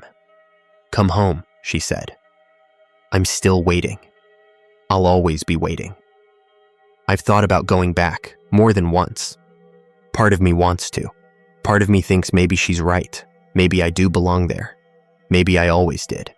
But I haven't gone. Not yet. Every morning I check the doorstep. Every morning there are more flowers. And every night the voice gets a little closer. I went to a church last Sunday. First time in years. I don't know what I was looking for. Absolution, maybe. Or protection. Something to make it stop. The priest listened to my confession. I told him everything. When I was done, he was quiet for a long time. "Some souls," he said finally, "don't want to be saved. They want company in their damnation." "What do I do?" "Pray," he said, "and don't answer when she calls." I'm trying, but it's getting harder. Last night, I found something in my jacket pocket. I don't know how it got there. I hadn't worn that jacket in weeks. It had been hanging in my closet, untouched since I moved. It was a photograph, old, black and white, creased and faded. A woman in a white dress, standing in a cemetery. The stones behind her were crooked and old. The grass at her feet was dark and thick, and she was looking directly at the camera, directly at me. On the back, in handwriting I didn't recognize, someone had written, "Almost home." I burned the photograph, but this morning it was back, on my pillow, unburned. The same photograph, the same woman, the same words on the back. I don't know how much longer I can keep running. I don't know if running even matters. Maybe Derek was right. Maybe once she sees you, once she knows your name, it's already too late. Maybe I was hers from the moment I moved into that house, from the moment I first looked at the gap and wondered who was buried there. The flowers come every day now, sometimes twice a day. And the voice is inside my head now, not outside. Inside. "Come home," she says. I'm lonely. I've been lonely for so long. I try not to listen, but she's so sad. And part of me, the part that walked toward her that night in the cemetery, the part that wanted to comfort her, that part wants to go. That part thinks maybe it wouldn't be so bad. Maybe she really does love us. Maybe the children are happy there, in the gap, in the dark. Maybe I would be happy too. I'm writing this down because I need someone to know. I need there to be a record, in case I disappear like Eliza did, like the children did, like maybe Derek will someday. If you ever find yourself in Lanesboro, don't rent the house on the hill. Don't walk in the cemetery. Don't look at the gap where the grass grows too green. And if you see a woman in white standing among the stones, don't go to her. Don't answer when she calls your name, because she will call you. She calls everyone eventually. It's 3 a.m. now. I hear the footsteps, not outside, not downstairs, here, in my room, standing behind me. I can feel the cold on my neck, that same dead cold from the corner of my kitchen, all those months ago. I'm not going to turn around. I'm not going to look. I'm going to keep typing these words, Keep telling this story until Garrett, her voice, right in my ear. It's time to come home. This manuscript was found on a laptop in an apartment in Milwaukee, Wisconsin. The apartment was vacant. The tenant's belongings were undisturbed, but he was never found. On the kitchen table, there was a single flower, white and small, tied with string. The laptop was still open, still running. The cursor was still blinking. Editor's note: I debated whether to include the following. It was found in the tenant's browser history, dated 3 days after the manuscript ended. I don't know who typed it, but it was typed on the same laptop, in the same apartment. I've included it here because it feels important. Because it feels like an ending, or maybe a beginning. She is beautiful, she is kind. The children are happy here, in the gap. We sing songs and play games, and she tells us stories about the world above. We are not lonely anymore. We are not afraid. There is room for more. There is always room for more. If you hear her calling, if you see the flowers, if you feel the cold, don't run. Come home. We're waiting for you. My name is Marcus, and I'm from St. Genevieve, Missouri. I should clarify that. I wasn't born here. I grew up in Kansas City, lived there until I was 22, then joined the Army and spent the next 8 years moving around more than I ever thought I would. Fort Bragg, Fort Hood, a deployment to Afghanistan, another to Kuwait. By the time I got out, I didn't really have a place that felt like home anymore. My parents had moved to Florida. My sister was in Seattle. Kansas City was just a city I used to know. So when I got a job offer in St. Genevieve, I took it. Title examiner for a small law firm that handles property transactions, estate settlements, that kind of thing. It's quiet work, methodical. You spend most of your time reading old deeds, tracing ownership chains, making sure everything lines up before someone buys or sells a piece of land. I like it. After the Army, I wanted something predictable, something where the biggest problem I'd face was a missing signature from 1952. St. Genevieve is one of the oldest towns in Missouri, French colonial, founded in the 1700s. A lot of the buildings downtown still have that old French architecture, the vertical log construction, the wide porches. There's a historical district with brick streets and antique shops and a bakery that makes something called a French tart. That's basically just a sugar cookie the size of your hand. Tourists come through in the summer, but mostly it's just locals. Quiet. The kind of place where people wave at you even if they don't know you. I've been here about 3 years now, renting a house on the south side of town, past the main drag, where the streets get narrower and the lots get bigger. It's a good house, built in the 1920s, I think, though parts of it might be older. 2 stories, white clapboard siding, a deep front porch with a swing that came with the place. The floors creak in certain spots, and the windows stick in the summer when it gets humid, but it's solid, comfortable. My Army buddy Derek moved in with me about 1.5 years ago. We served together in Afghanistan, same unit, and he's one of those guys you just stay in touch with. After he got out, he bounced around for a while, had some trouble adjusting, went through a rough patch.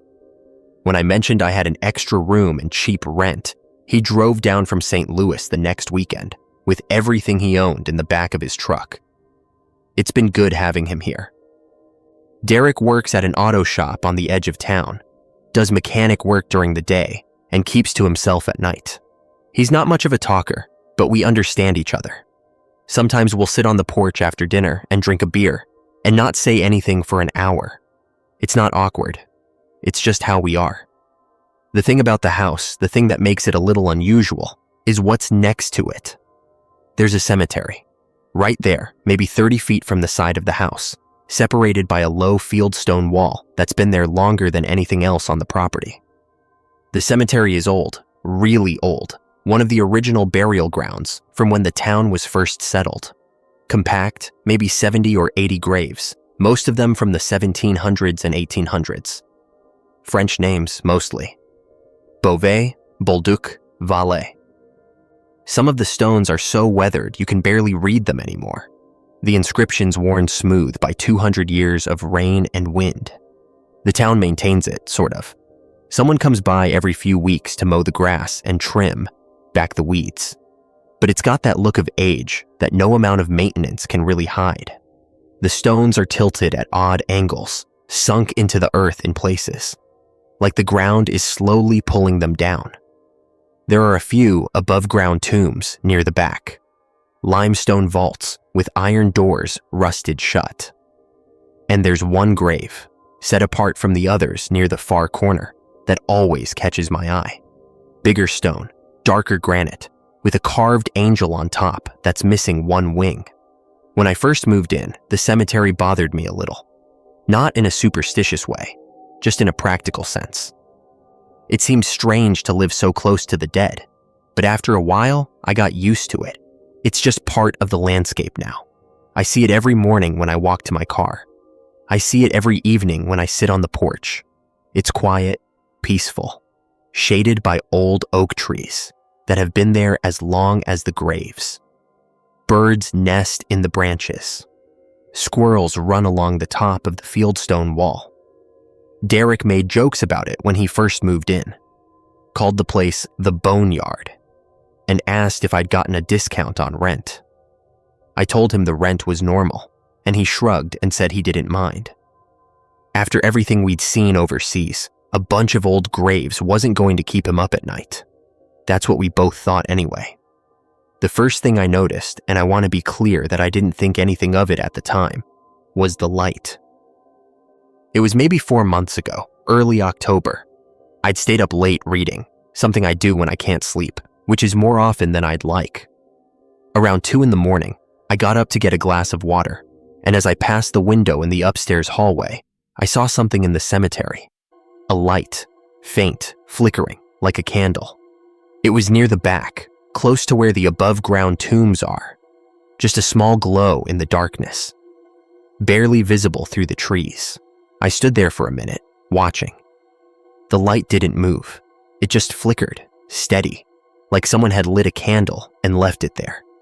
I figured it was probably kids, teenagers maybe, sneaking into the cemetery at night to drink or smoke, or do whatever teenagers do. It happens in small towns, not much else to do.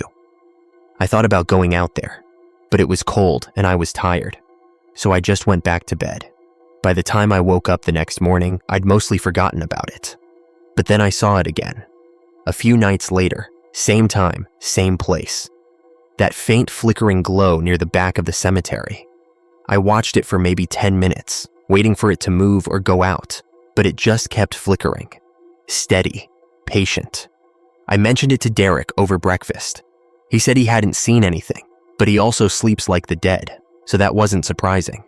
He suggested it might be a reflection, maybe headlights from a car, on the road catching the limestone of the tombs at a certain angle. Light does weird things at night, he said. Remember that convoy outside Kandahar? Swore I saw lights on that hill for 3 nights straight. Turned out to be nothing. I remembered. He was right. Light does weird things, so I let it go. But I kept seeing it. Not every night, but often enough. Once or twice a week, always around the same time, always in the same spot. After a while, I started checking for it before I went to bed. I'd glance out the hallway window just to see, and more often than not, the light was there. I never saw anyone with it, never heard voices or footsteps, just that faint, flickering glow, like a candle burning in the dark. The second thing was the gate. The cemetery has an entrance on the far side, facing away from my house, with a simple iron gate set into the fieldstone wall. It's old, rusted in places, and it squeaks when you open it. The town keeps it unlocked during the day for anyone who wants to visit, then locks it at night. At least, that's what I assumed. But one morning in late October, I walked out to get the mail and noticed the gate was open. Not just unlocked, but open, swung wide like someone had pushed through it and not bothered to close it behind them. I didn't think much of it. Figured someone from the town had come by early to do maintenance and left it open. I walked over, closed it, and went about my day. The next morning, it was open again. This time, I mentioned it to Derek. He said he hadn't touched it, hadn't even been near the cemetery. I closed it again, made sure the latch caught, and watched it for a minute to make sure it stayed shut. It happened 3 more times that week. Every morning, the gate would be open, and every morning, I'd close it, and it would stay closed all day. But by the next morning, it would be open again. I started paying attention to the latch. It was old, sure, but it seemed solid, heavy, not the kind of thing that would just pop open on its own.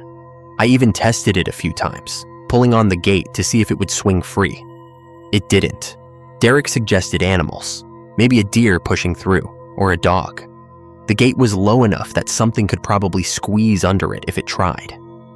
That made sense to me. We get deer around here, especially in the fall when they're moving around more. I decided that was probably it, but I started noticing other things too. Small things. The way the leaves would be disturbed on the path leading into the cemetery, like someone had walked through them recently. The way certain stones seemed cleaner than others, like someone had wiped the moss off them. The way the grass near that one grave, the one with the broken angel, always looked freshly pressed, like someone had been standing there. I told myself I was imagining it, looking for patterns that weren't there. It's something I learned to watch out for in the army. When you're on edge, you start seeing threats everywhere. You have to train yourself to separate real signals from noise. This was noise. It had to be. The third thing was the flowers. It was early November when I first noticed them. I was walking past the cemetery on my way to the car, and I saw a small bouquet on one of the graves near the center. White flowers, lilies, I think, arranged neatly in a glass jar. That wasn't unusual by itself. People leave flowers on graves all the time. But something about it caught my attention. The flowers were fresh, really fresh, like they'd been placed there that morning. And the grave they were on was old. One of the oldest in the cemetery, the name worn almost completely smooth. I didn't think about it again until the next week, when I saw flowers on a different grave. Same arrangement, same glass jar, fresh white lilies. And then again, a few days later, different grave, same flowers. Over the next few weeks, I started keeping track. The flowers appeared every few days, always on a different grave, always fresh, always the same white lilies in the same glass jar. I never saw who left them, never saw a car parked nearby or a person walking through the cemetery. They would just appear, like someone was visiting in the middle of the night. I asked around at work, mentioned it casually to a couple of the older attorneys, the ones who'd been in St. Genevieve their whole lives. They didn't seem to know anything about it. One of them, a guy named Harold, who handles most of the estate work, said there were probably descendants in town who still visited the old graves. People around here have long memories, he said. Families go back generations. Wouldn't surprise me if someone's still paying respects to their great-great-grandfather. That made sense. St. Genevieve was like that. Old families, old connections. The kind of place where people remembered things that happened 200 years ago, like it was yesterday. But I kept watching. And I started to notice something else. The flowers were appearing on graves with the same death year. 1811. Every single one of them. Different names, different locations in the cemetery, but the same year carved into the stone. I counted 7 graves by the end of November. 7 people, all dead in 1811. And someone was leaving flowers on each one, in rotation, like they were working through a list. I didn't mention this to Derek. I didn't know how to explain it without sounding paranoid. And I wasn't even sure it meant anything. Probably just a coincidence. Probably just someone with a connection to that particular year, a family tragedy or a historical society project or something like that. But I started looking at those 7 graves more carefully when I walked past, reading the names, trying to piece together who they might have been. The inscriptions were faded, hard to make out, but I managed to get a few of them. Pierre Beauvais, Marie Bolduc, Antoine Vallée, Jean-Baptiste Moreau. French names, old families. The kind of people who would have been here when the town was first settled. The 7th grave, the one near the corner with the broken angel, had a name I couldn't read at all. The stone was too weathered, the letters worn smooth. But someone had left flowers on it more often than the others. I noticed that. Whoever was doing this, they spent the most time at that grave. And once, just once, I thought I saw a figure standing there. It was early one morning, just before dawn, when the light was gray and the mist was rising off the river. I was getting ready for work, and I glanced out the upstairs window, and I saw someone near the broken angel. A shape, dark against the pale stones. Standing perfectly still, I blinked, and they were gone. I told myself it was the mist, a trick of the light, the same kind of thing Derek had talked about with the convoy. Nothing real, but my hands were shaking when I tied my shoes. December came, and the temperature dropped, and the cemetery took on a different character. The trees were bare, the branches black against the gray sky. The fieldstone wall was covered in frost most mornings, and the ground was hard, unyielding. The flowers kept appearing, though less often now. White lilies, frozen at the edges, somehow still fresh. Derek noticed them too, finally. He mentioned it one evening when we were sitting on the porch, bundled up in jackets, watching the sun go down behind the stones. "Someone's been leaving flowers over there," he said. "You ever see who?" I told him I hadn't. "Weird," he said. "Same flowers every time. Lilies. My mom used to say lilies were for funerals." "They are," I said. He was quiet for a minute. Then he said, "You ever go in there, walk around?" I told him I had, a few times, just to look at the stones, read the names. He nodded, but didn't say anything else. That night, I woke up at 3 a.m. to the sound of footsteps. Not inside the house. Outside, on gravel, or maybe on frozen ground.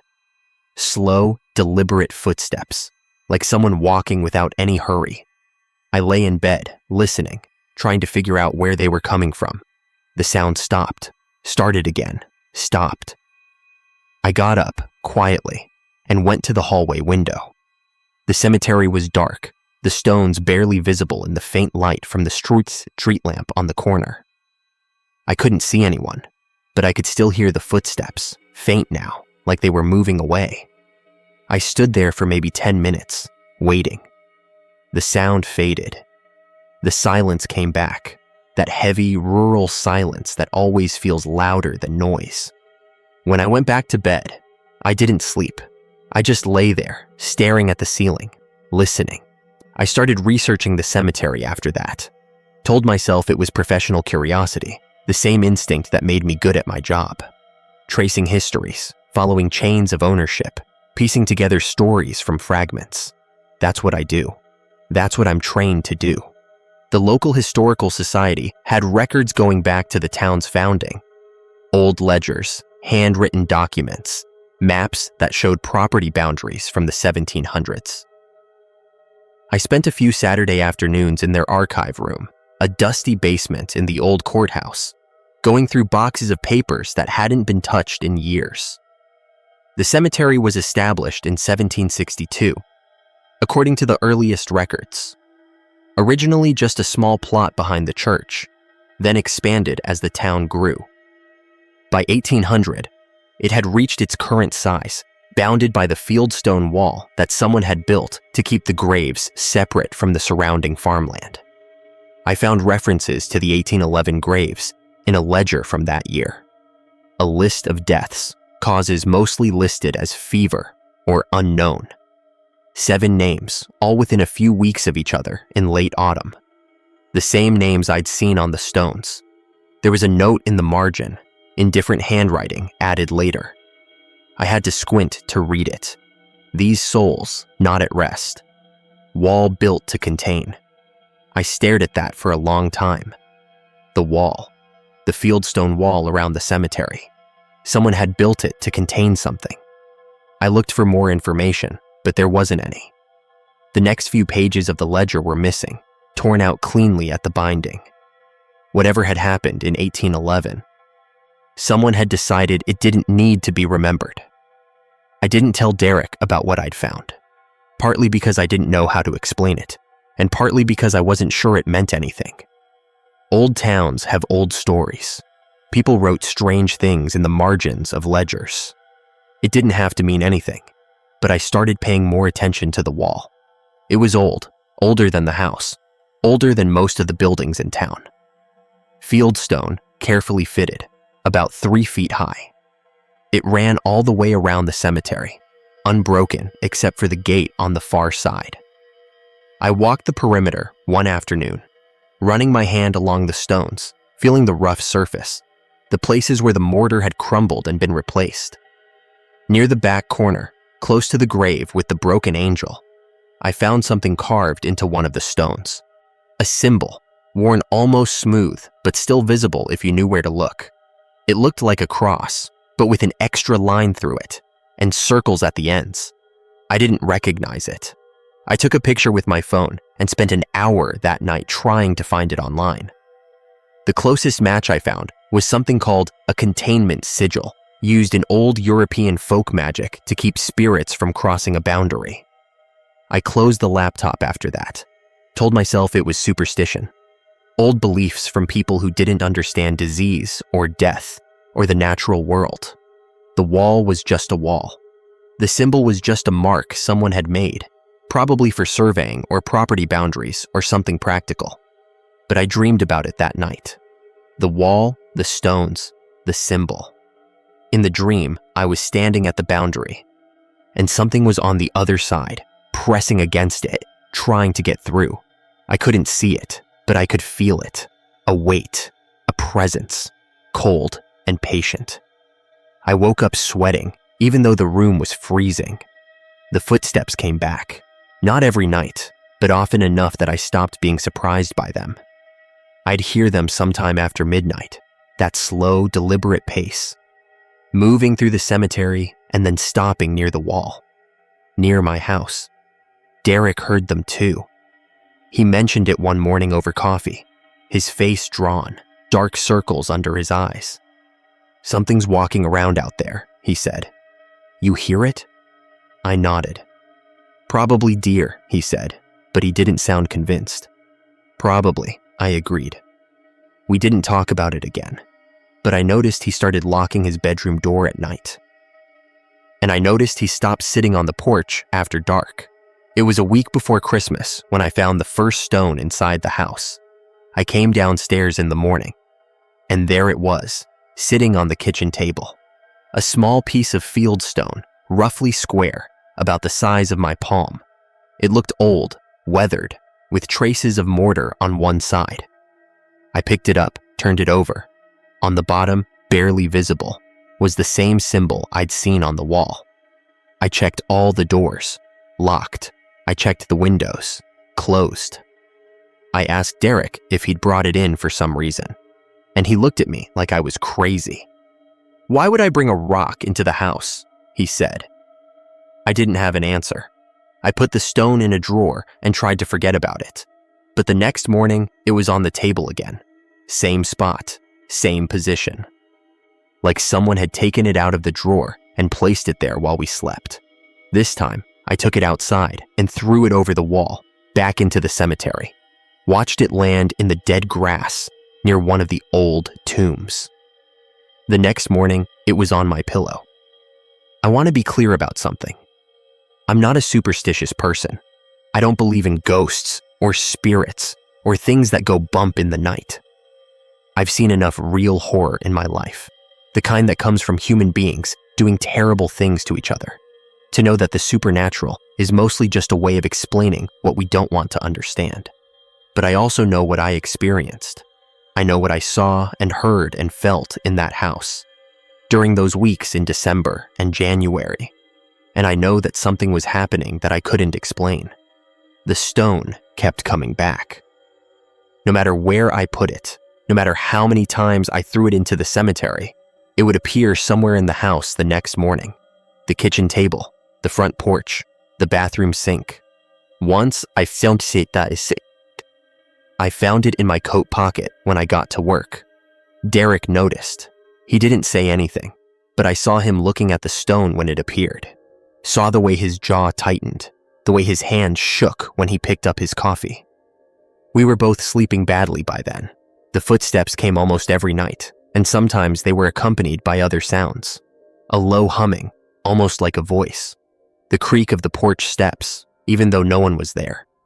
Once, I heard what sounded like someone trying the back door, rattling the knob, testing the lock. I started sleeping with the lights on.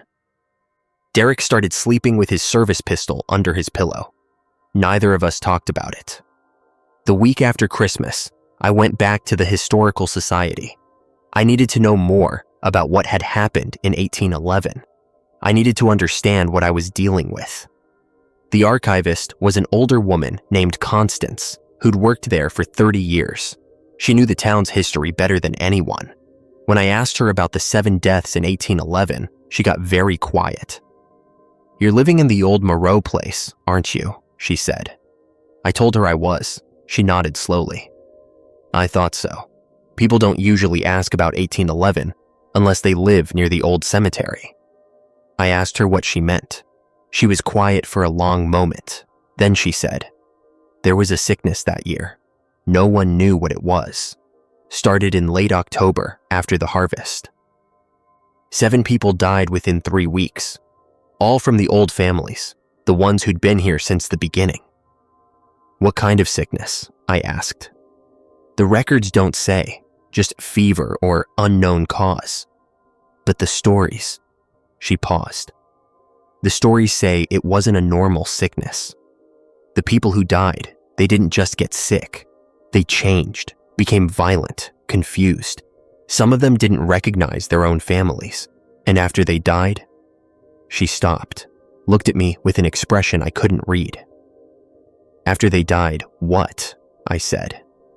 "People saw them, walking in the cemetery at night, standing near the wall. Some folks said they tried to leave, to cross over onto the neighboring properties. That's when they built the wall higher, put the symbols on the stones, brought in a priest from New Orleans to bless the ground." I felt cold. "And that worked?" She shrugged. "The sightings stopped, for a while anyway. But every few decades, someone living near the cemetery starts asking questions, starts seeing things. Usually they move away before long." I asked her what had happened to the people who didn't move away. She didn't answer, just looked at me with those quiet eyes, and I understood. I should have left then. Any sensible person would have left, packed up, broken the lease, driven away, and never looked back. That's what Derek did. It was the 2nd week of January when he told me. We were sitting in the kitchen, not talking, just drinking coffee and listening to the silence. The stone was on the table between us. We'd both stopped trying to move it by then. "I'm going back to St. Louis," he said. "My cousin's got a room I can stay in." I nodded. I didn't blame him. "You should come," he said. "Leave this place. Whatever's going on here, it's not." He stopped, shook his head. "It's not something we can fight." I told him I'd think about it, but I didn't leave. I don't know why. Maybe I'm stubborn. Maybe I needed to understand what was happening before I could walk away.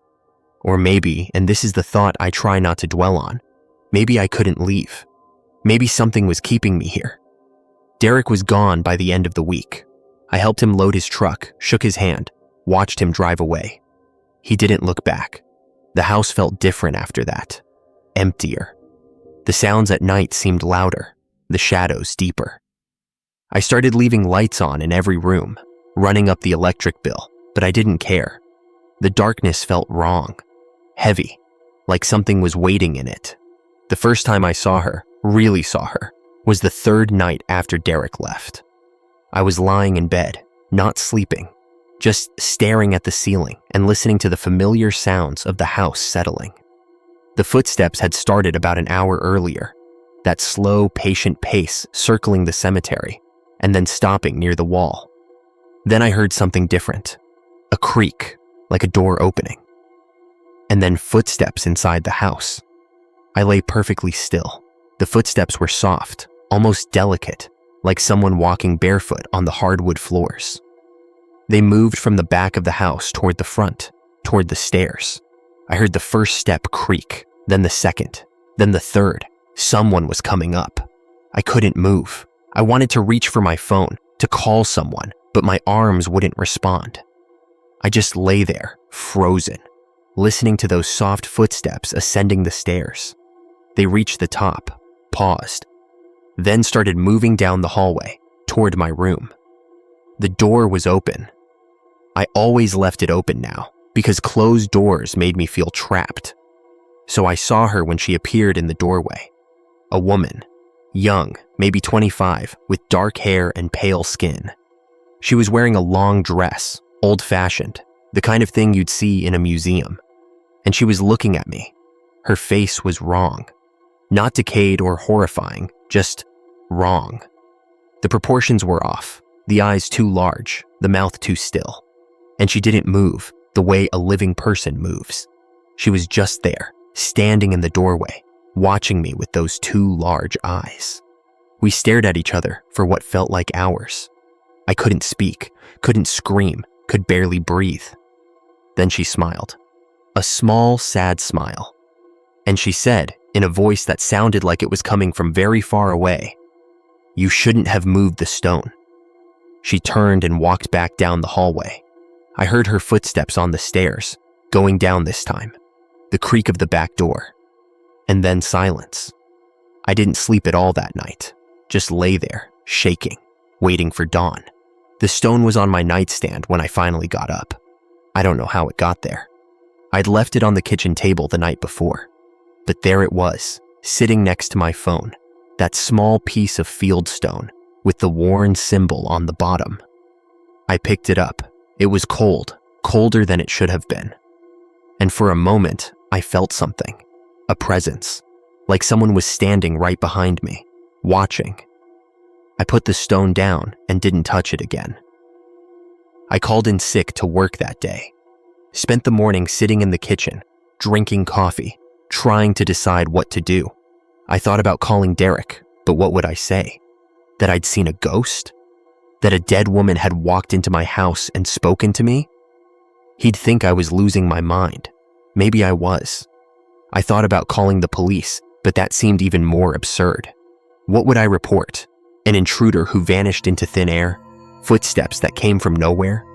In the end, I did the only thing I could think of. I went to the cemetery. It was a gray day, cold, the sky heavy with clouds that threatened snow. I walked through the gate, which was open as always, and made my way between the stones until I reached the grave with the broken angel. The flowers were there, white lilies, fresh, still beaded with morning dew. The glass jar was exactly where it always was, positioned just so.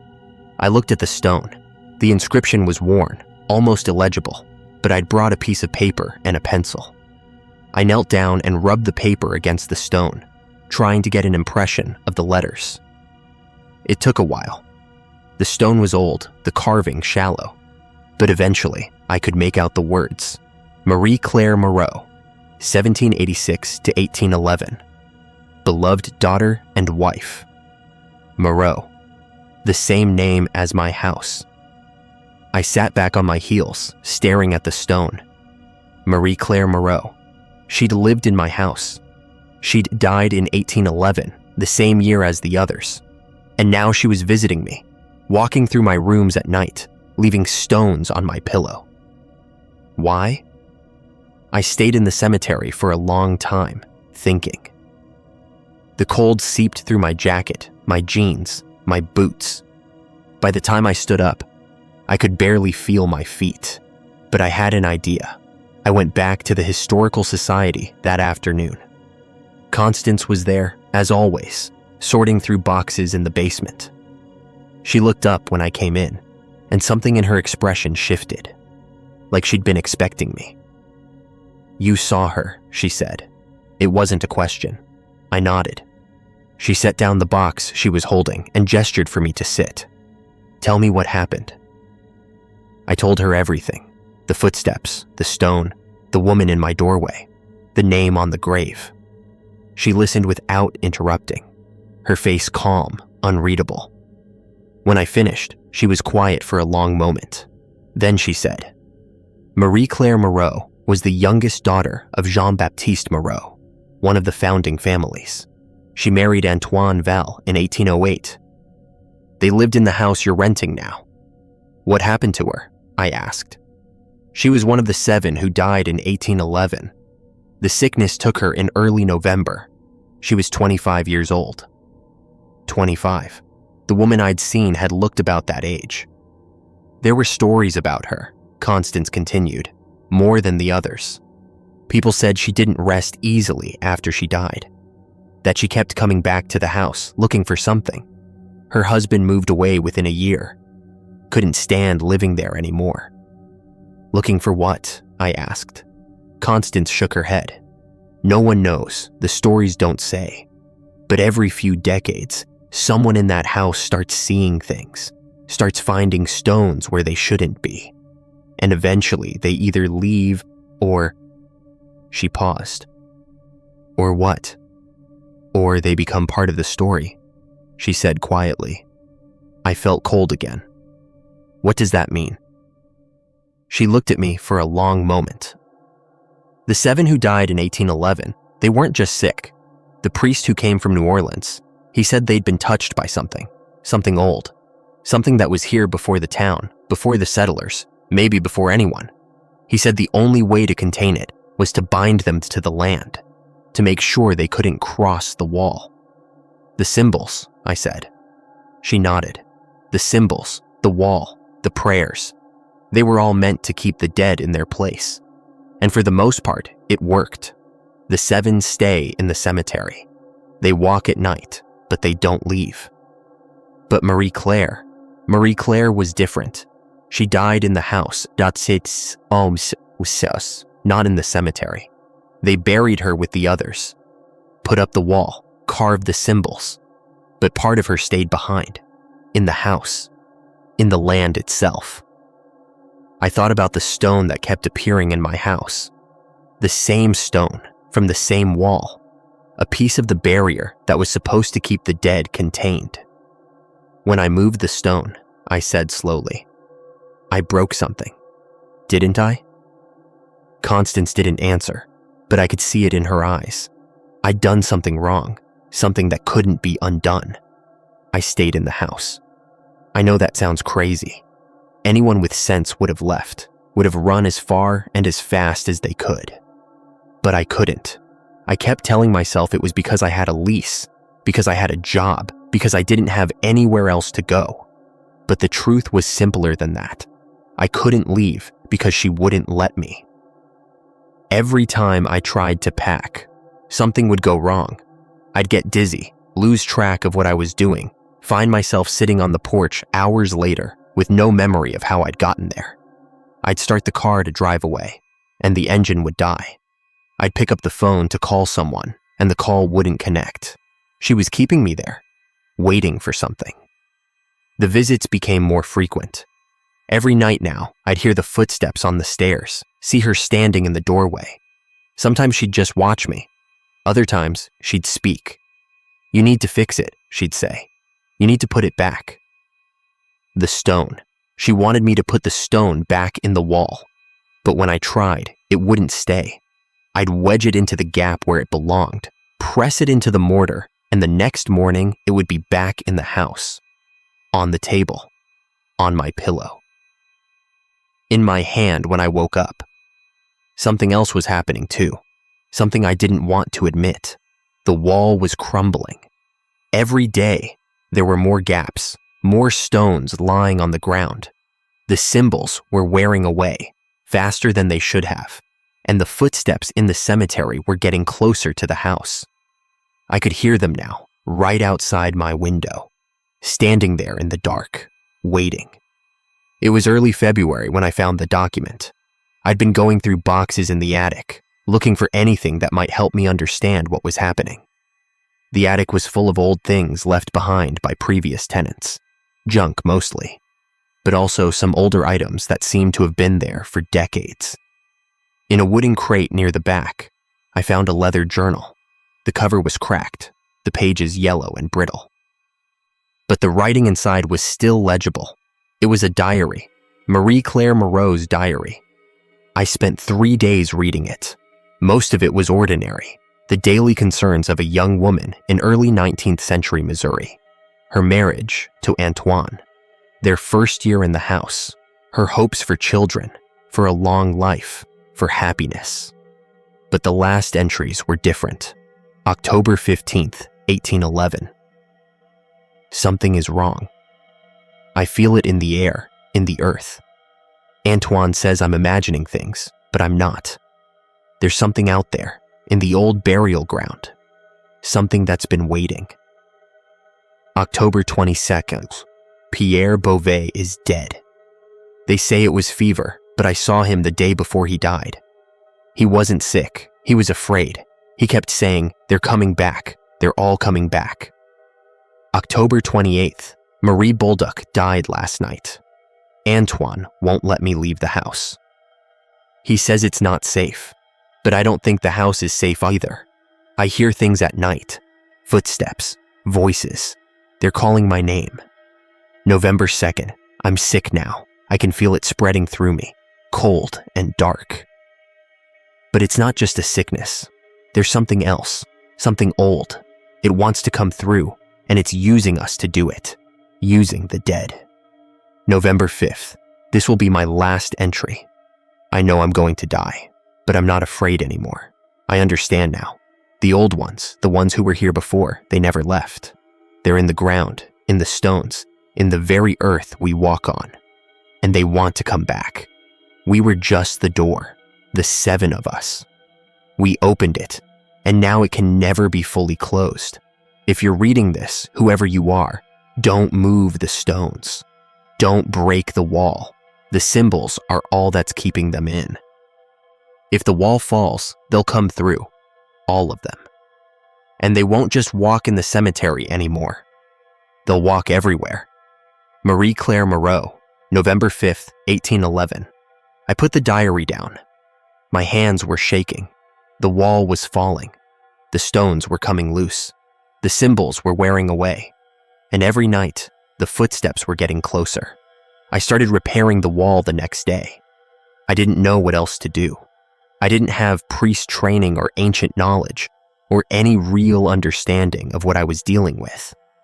But I could fix a wall.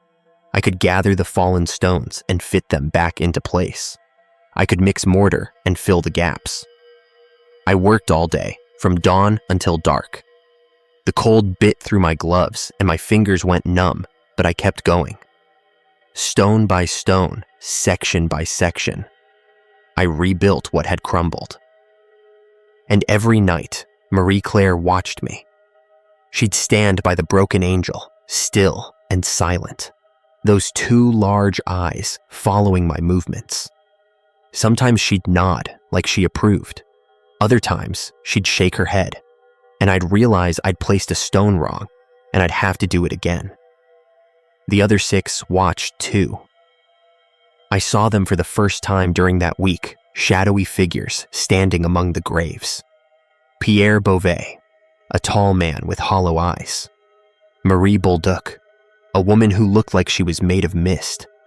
The others, names I knew from the stones, faces I'd never seen until now. They didn't approach me. They just watched, waiting to see if I could fix what I'd broken. It took me 10 days. 10 days of work, barely sleeping, barely eating.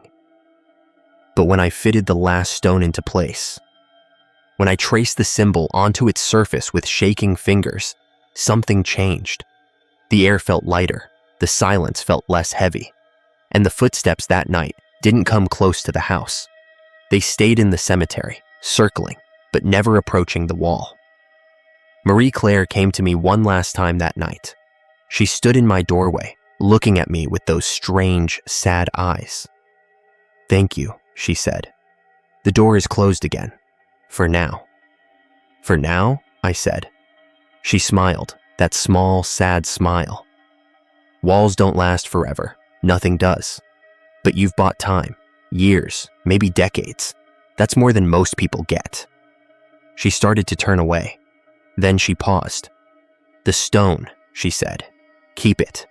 It's not part of the wall anymore. It's part of you now. It will help you remember. It will help you know when the wall needs fixing again." She was gone before I could respond. Gone like she'd never been there at all. That was 3 months ago. I'm still in the house. Still working my job. Still living my quiet, ordinary life in this quiet, ordinary town. Derek calls sometimes. He never asks about the cemetery. I never mention it. The wall is holding. I check it every morning, walk the perimeter, look for cracks. So far, there haven't been any. The symbols are clear on the stones. The gate stays closed. The flowers still appear on the graves sometimes, but I've stopped wondering who leaves them. The stone is on my nightstand. I look at it every night before I fall asleep. It's still cold, still heavy, but it doesn't move anymore. It stays where I put it, like a reminder, like a promise. I don't see Marie Claire anymore. I don't hear the footsteps. The cemetery is quiet, peaceful. Just old stones and old names, and the wind rustling through the bare branches of the oak tree. But sometimes, late at night, I'll wake up and feel like someone's watching me. I'll look toward the window, toward the cemetery, and I'll see movement near the wall. A figure standing, waiting. I tell myself it's nothing, just shadows, just my imagination.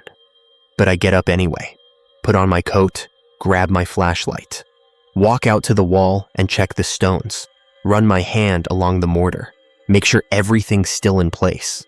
It always is. So far, Constance told me something the last time I saw her.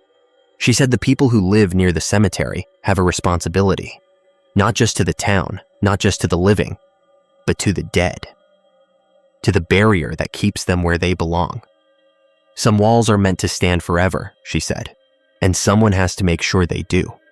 I think about that a lot, about the 7 who died in 1811, about Marie Claire, who came back night after night, trying to warn me, trying to get me to understand, about the old ones, the things that were here before, the things that are waiting in the earth. The wall is holding. But walls don't last forever. Nothing does. So I keep watching, keep checking, keep the stone on my nightstand and the symbol in my memory. And every night, before I fall asleep, I look toward the cemetery and I whisper the same words. Stay where you are. Stay behind the wall. Some mornings, when the light is gray and the mist is rising, I could swear I see her near the broken angel, a young woman in an old dress, watching me with those sad, knowing eyes. And I could swear she nods, like a promise, like a warning, like she's saying, I will, as long as the wall holds. It's been a quiet winter. The snow came late this year, and when it finally fell, it covered the cemetery in white. The stones looked peaceful, almost pretty, their sharp edges softened by the drifts. I walked through one morning, the cold biting at my face, and I didn't feel anything watching me. Just silence, just the crunch of my boots in the snow. But spring is coming. I can feel it in the air, in the way the days are getting longer. The ground will thaw soon. The earth will shift. And I wonder sometimes what will happen then, if the wall will hold, if the door will stay closed, if Marie Claire will need to walk again, to find someone who will listen. I try not to think about it too much. I have a job to do, a life to live. The cemetery is just part of the landscape now, just part of my view from the porch. But I never forget what's under those stones, what's waiting behind that wall, what was here before any of us, and what will be here long after we're gone. Some nights, when I can't sleep, I take the stone from my nightstand and hold it in my palm. It's cold, always cold, even in the warmest room. And I can feel something in it. A vibration, almost. A hum. Like something breathing, like something waiting. I put it back, close my eyes, and I wait for morning. The last thing I want to say is this. If you ever find yourself living near an old cemetery, in an old town, in a house with a history no one wants to talk about, pay attention, watch the walls, listen to the silence. And if you find a stone where it shouldn't be, a stone that keeps coming back no matter how many times you move it, don't throw it away. Put it back where it belongs, because some boundaries aren't meant to be crossed. Some walls aren't meant to fall, and some of the dead don't stay dead just because you stop believing in them. Last week, I noticed a new crack in the wall, small, barely visible, near the corner where the broken angel stands. I fixed it that same day, mixed the mortar, pressed the stone into place, traced the symbol with my finger. But this morning, when I walked the perimeter, the crack was back. A little longer now, a little wider. The stone was on my pillow when I woke up. I haven't moved it. I'm not going to move it. I'm just going to watch and wait and hope the wall holds for another night. The flowers on Marie Claire's grave are fresh this morning. White lilies, beaded with dew. No footprints in the snow around them. No sign of who left them there. I don't ask anymore. I don't need to know. Some questions are better left unanswered. Some doors are better left closed. And some stories don't have endings, just pauses, long and quiet, before the next chapter begins. I'm still here. The wall is still standing. But sometimes, in the deepest part of the night, I hear footsteps on the stairs. And I know, with a certainty I can't explain, that the door isn't closed forever. Just for now. The boundary was never meant to keep anyone out. It was always meant to keep something in. And the only thing between that something and everything else is a wall made of fieldstone, a handful of symbols, and the people who remember why they matter. I remember. And as long as I'm here, as long as I'm watching, the wall will hold. But I won't be here forever. No one is. And when I'm gone, someone else will have to take my place. Someone else will have to find the stone, read the diary, understand what's buried under those graves. Someone else will have to keep the dead where they belong. I hope they're ready. I hope they're stronger than me. Because the cracks are spreading, the symbols are fading, and every night, the footsteps are getting closer. The wall is holding, for now. My name is Vanessa, and I'm from Galena, Illinois. I work as a genealogist. I spend my days in the county courthouse basement, flipping through birth certificates and land deeds and marriage licenses that smell like old glue and dust. People hire me to find their great-grandparents, to prove they're related to someone famous, to sort out who inherited what. It's slow work. I like that. You can't rush paper. You sit with it. You read the handwriting. You learn the loops and dips of a dead person's signature. I start at 8 and leave at 4:30. I bring a thermos of tea and a sandwich in a brown bag. The sandwich is usually turkey on wheat. I guess I'm a creature of habit. I live in a narrow 2-story house on a street that dead ends at the river. My cousin, Marcus, moved in 6 months ago. He took a job at the paper mill outside town and needed a place. We get along fine. He's quiet, keeps his stuff in his room, pays rent on time. We split the grocery bill. He cooks pasta on Tuesdays. I do the dishes. We watch the news sometimes and comment on the weather. It's not exciting, it's just stable. I like stable. Across the street is the cemetery. It's modest, 1870s, ivy covered. A stone wall runs along the sidewalk, about waist high, moss growing in the cracks. The graves are sunken in spots, little dips in the earth like the ground is tired. One grave is set apart from the others, maybe 20 feet from the main cluster, under a birch tree that leans a little. The headstone is simple, just a name and dates. I can see it from my kitchen window when I'm doing dishes. The ivy climbs the stone wall and spills over onto the grass. In the morning, the sun hits the birch and makes shadows that move slow across the stones. At night, the streetlight on the corner casts a yellow glow that makes everything look the same, like the whole block is holding its breath. Galena is that kind of town. Old brick buildings, tourist shops on Main Street, a river that cuts through everything. People come for the history, they buy fudge, they leave. The locals know each other. Pete at the hardware store remembers your dad. The woman at the bakery, Linda, asks about your mom's hip. It's quiet. You hear the train whistle at night, far off. You hear dogs barking 2 blocks over, then they stop. You hear the river when the wind is right. It's not a place where things happen fast. The cemetery has always been part of that quiet. It's just there, like the river, like the hills. The first thing I noticed was the gate. The cemetery has a wrought iron gate in the stone wall, latched but not locked.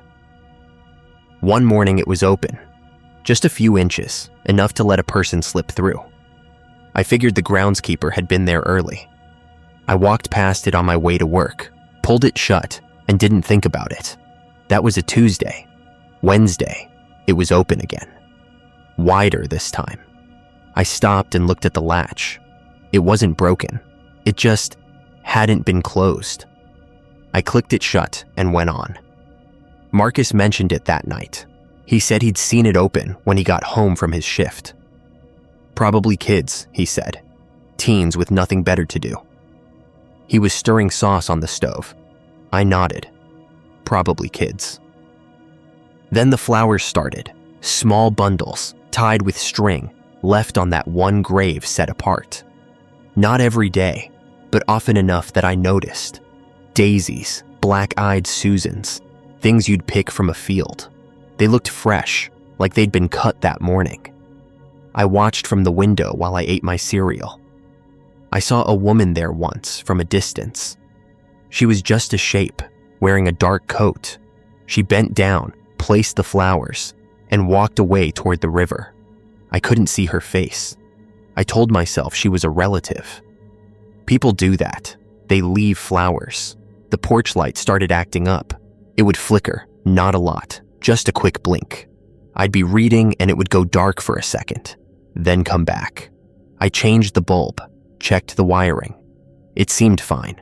Marcus said the house is old, wiring's old, happens all the time. He's probably right. One night, I heard my name. I was in the kitchen, washing up after dinner. The window was open a crack. The voice was soft, like someone speaking from the street.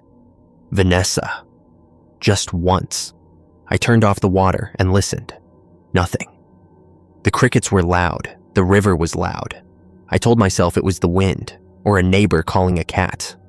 There are a lot of cats in this neighborhood. I started keeping a notebook. It's what I do for work, so it felt natural. I'd write down the date, the time, what I saw. Octi 12, 7:15 a.m., gate open. Octi 14, flowers on lone grave. Octi 16, porch light blinked at 11:34 p.m. It helped, made it feel manageable, like data. Data is neutral. Marcus started joking about it. He'd come home and say, "Gate open again, flowers fresh." He'd grin, I'd grin back. It was our little thing. But I noticed he started locking his bedroom door at night. He never used to do that. I didn't ask why. I didn't want to make it a thing. The woman with the flowers came more often. Always early morning. Always the same coat. Always walking away toward the river. I tried to get a better look once. I stepped out on the porch with my coffee. She was already leaving. She didn't turn around. Just walked. The way she moved was strange. Not fast, not slow. Just steady, like she knew exactly where she was going and it wasn't any of my business. I asked Linda at the bakery if she knew who left flowers at the cemetery. She was boxing up my usual cinnamon roll. She paused, then said, "Oh, probably family. There's always family." She didn't look at me. She looked at the roll. Some folks have long memories. I asked what she meant. She just smiled and handed me the box. Enjoy your roll, honey. I went to the courthouse on my lunch break and pulled the old cemetery records. Genealogist habit. I wanted to see who was buried in that lone grave. The name on the stone was Eleanor Vance. Died 1879. The records showed a plot purchase in 1878, but the details were sparse. No next of kin listed, just a name and a date and a note in the margin I could barely read. It looked like see domestic roster. I'd never seen that notation before. I asked Claire, the clerk, about it. She's been there forever, knows every file. She looked at the record, then at me. Domestic roster's not public, she said. It's just old housekeeping. I asked what that meant. She shrugged. People kept track of things differently back then. Servants, boarders, that kind of thing. She closed the book. Probably nothing you need to worry about. But I did worry. It's my job to worry about names and dates and connections. I went home and pulled up the digitized city directories for the 1870s. I searched for Eleanor Vance. Nothing. No Vance family in Galena in that decade. No mention in the newspapers. It was like she appeared just to be buried. The gate kept opening. I started closing it every morning. It became part of my routine. Coffee, cereal, close the gate, go to work. Some mornings I'd find it already shut. Those mornings felt like a small victory, like I'd imagined the whole thing.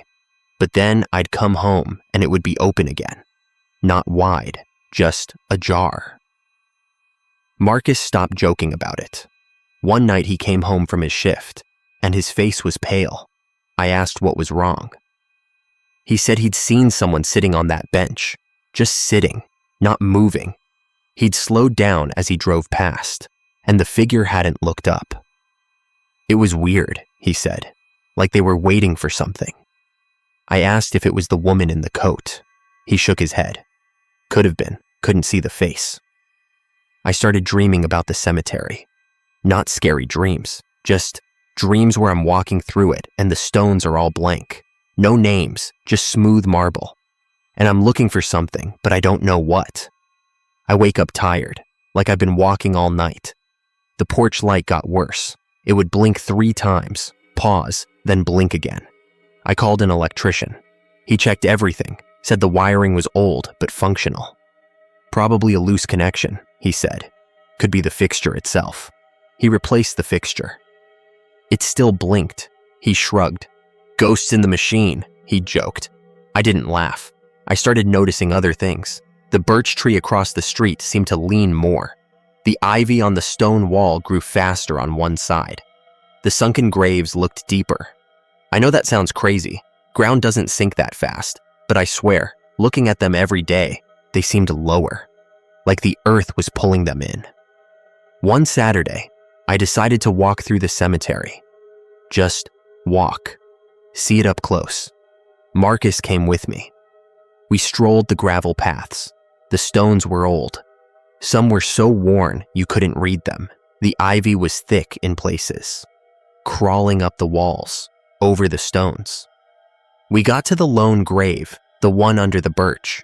The flowers were fresh, white daisies this time. The stone was clean, like someone had been scrubbing it. I touched the top.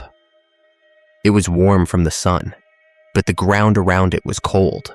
Not just cool, cold, like the earth beneath was frozen. Marcus noticed it too.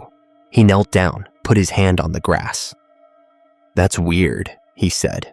Rest of the yard is warm. I nodded. We stood there for a minute, not saying anything. Then we walked home. Neither of us looked back. That night, the porch light blinked in a pattern. 3 blinks, pause, 3 blinks. I watched it from the living room. Marcus came out of his room and stood next to me. That's new, he said. We both watched. It kept going. 3 blinks, pause, 3 blinks, like a signal, like someone saying, I'm here. I turned off the light. The The dark felt better. The next morning, the gate was wide open, not just ajar, wide. I stood on my porch with my coffee and looked at it. The birch tree's leaves were turning early, yellow and dropping. The bench was angled differently, turned more toward my house. I hadn't noticed that before. It was subtle, but it was turned, like someone had been sitting there, watching, and had shifted it without thinking. I walked over. The flowers were fresh. The stone was warm again, but the ground was colder. I could feel it through my shoes. I looked at my house from that spot. I could see my kitchen window. I could see Marcus's bedroom window. I could see the porch. I felt exposed, like I'd been on display. I went to work and pulled every file I could find on the house I live in. Built in 1868, owned by a family named Vance. The same name on the stone. I found a deed transfer in 1879, the same year Eleanor died. The house had been sold to a new family. The Vances had moved away. No forwarding address. No record of where they went. I asked Claire about the Vance family. She looked at me over her glasses. Old family, she said. Lived here a long time. Then they didn't. She handed me a folder. Inside was a photograph, blurry, of a woman standing on a porch, my porch. The date on the back, 1878. The woman was wearing a dark dress, high collar. Her face was shadowed, but I could see her hands. They were folded in front of her, like she was waiting. I took the photo home. Marcus was in the kitchen. I spread it on the table. We both looked at it. That's our house, he said. I nodded. That's the year before she died, I said. We didn't say anything else. We just looked at the woman on the porch. That night, I heard steps on the gravel path in the cemetery. Not loud, just there. A rhythm. 1, 2, 3. Pause. 1, 2, 3. I got out of bed and went to the window. The moon was out. I could see the birch tree, the bench, the stone. I could see a shape moving along the path, not walking fast, just moving. It stopped at the lone grave. It bent down. It stood up. It walked toward the gate. It stopped at the gate and looked at my house. I couldn't see a face, just a shape. Then it turned and walked back to the bench and sat down. I watched for an hour. It didn't move. It just sat, facing my house, facing my window. The next morning, there were flowers. Not on the grave, on my porch, a small bundle tied with string. Daisies. I picked them up. They were cold, like they'd been in a freezer. I put them in a vase. I don't know why. It felt rude to throw them away. Marcus saw them. He didn't say anything. He just looked at me. I looked back. We both knew we were past the point of jokes. I called the groundskeeper. His name is Frank. He's been taking care of the cemetery for 30 years. I asked him about the gate. He said, "Yeah, that gate does that. Always has." I asked about the flowers. He said, "Someone's relative, I guess. I don't ask." I asked about the bench. He paused. "That bench has been there a long time," he said. "People sit." I asked if he'd ever seen anyone sitting there at night. He didn't answer right away. Then he said, "I don't work nights." I went to the library. I looked up old newspapers. I found an obituary for Eleanor Vance. It was short. Eleanor Vance, age 24, died of fever. No mention of family. No mention of where she lived. Just that she died. The funeral notice said, "Services at the house." No address, but I knew the house. It was my house. I went back to the courthouse. I pulled the death certificate. Cause of death, fever of unknown origin. The attending physician was Dr. James Vance. Same last name. I looked him up. He was her father. He'd lived in the house. He'd sold it the year after she died.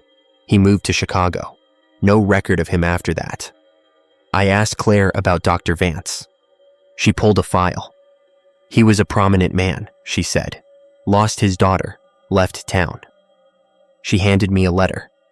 It was from Dr. Vance to the town clerk, dated 1880. It said, I have fulfilled my obligations. The arrangements are permanent. Please ensure the bench remains. That's all it said. No explanation, just that. I took the letter home. Marcus read it over my shoulder. What arrangements? He asked. I didn't know. I still don't. That night, the porch light blinked 3 times, then it stayed on. I went to the window. The shape was at the gate. It pushed it open. It walked across the street. It walked up my driveway. It stopped at the porch steps. It looked up at my window. I couldn't move. I just stood there, watching. Then it turned and walked back to the cemetery. It sat on the bench. It faced my house. I didn't sleep. I sat in the dark and watched the bench. The shape didn't move. It just sat, like it was waiting for something, or someone. The next morning, I found a note on my kitchen table. I hadn't put it there. Marcus hadn't either. It was small, yellowed paper. The handwriting was neat, old-fashioned. It said, "She likes to watch the house. Please leave the light on." I showed it to Marcus. He went pale. "This isn't funny," he said. I agreed. It wasn't. I called Frank again. I told him about the note. He sighed. "I told you I don't work nights," he said. "But I've heard things. Old men talk." He paused. "They say Dr. Vance made a deal. They say his daughter wasn't quite done. They say the bench is for her, so she can see the house, so she can remember." I asked what that meant. He said, "I don't know. I just keep the grass cut." I went to Ruth, the town clerk. She's older, has been here forever. I showed her the note. She read it, then folded it and gave it back. "You live in that house on River Street," she said. Not a question. I nodded. She looked out her window. "Dr. Vance was a man of science," she said. "But he was also a man of grief. He did what he thought would keep her close." She turned to me. "The cemetery records aren't complete. Some things were private arrangements." I asked what kind of arrangements. She looked at me for a long time. "The kind where a father can't let go," she said. "The kind where a daughter stays near." I went home. Marcus was packing. He said he couldn't stay. He said he was sorry. He left that night. I didn't blame him. I wanted to leave too. But it's my house. It's my job. It's my life. You don't just walk away from those things because of a few weird notes and some flowers. I started sleeping with the lights on. All of them. The house felt too dark otherwise. The porch light blinked less when the inside lights were on. I think that means something. I'm not sure what. The woman in the coat still comes. Always early morning. Sometimes I see her face now. It's young, pale. She looks like the photograph. She looks like Eleanor. She places the flowers. She sits on the bench. She watches the house. I don't go out anymore. Not at night. Not early morning. I watch from the window. I write in my notebook. City 30, 6:45 a.m. Flowers fresh. Octat 31, 1:07 a.m. Light blinked 3 times. Novi 1, shape at gate. The gate is always open now. I stopped closing it. What's the point? It opens anyway. Yesterday, I found a book on my porch. It was old, leather-bound. Inside, on the first page, it said, Eleanor Vance, her journal. I opened it. The pages were blank. All of them. Blank. But the cover was worn, like it had been held. Like someone had carried it. I took it inside. I put it on the table. I sat across from it and drank my tea. I didn't open it again. I didn't need to. Last night, I heard footsteps on the porch. Not just one pair. 2. One heavy, one light. Like a father and a daughter, like Dr. Vance and Eleanor. They stopped at the door. I didn't move. I sat in my chair and stared at the door, and waited. The doorknob didn't turn. The footsteps didn't leave. They just stopped. Then the porch light blinked 3 times. Then silence. I called Frank this morning. I asked him to move the bench. He said he couldn't. It's part of the plot, he said. It's been there since 1879. I can't just move it. I asked about the gate. He said, some things are supposed to be open. I asked about the woman. He said, I don't work nights. I hung up. I sat on my porch. The bench faced my house. The flowers were fresh. The gate was open. The sun was out, but the ground around the lone grave was still cold. I could feel it from here. I went inside. I locked the door. I locked the windows. I turned on all the lights. I sat in the middle of the living room and waited. The journal on the table opened. By itself. Just a little. Just enough to show a page. It was still blank. But there was a smell. Like old perfume. Like flowers left too long in water. The porch light blinked 3 times. Pause. 3 times. I didn't move. I just watched the journal. I watched the page. I waited for words to appear. They didn't. But the smell got stronger, and the air got colder. And I could hear breathing. Soft, like a girl, like Eleanor. I stood up. I walked to the window. The bench was empty. The gate was open. The flowers were on my porch. The woman in the coat was standing at the end of my driveway, looking at me. She raised a hand, not a wave, just raised it, like she was showing me something, like she was pointing. I looked where she pointed, at the house, at my house, at the window I was standing in, at me. I stepped back. I pulled the curtain. I sat down. I didn't look again. The journal is still on the table. The pages are still blank. The smell is gone, but the porch light keeps blinking, and the gate stays open, and the flowers keep coming. I don't know what Dr. Vance did. I don't know what arrangement he made. I don't know why Eleanor stays. I only know that this is my house now, and she knows that, and her father knew that, and the town knows that, and nobody talks about it because talking makes it real. I keep the porch light on, facing the stones. The fence was never meant to keep anyone out.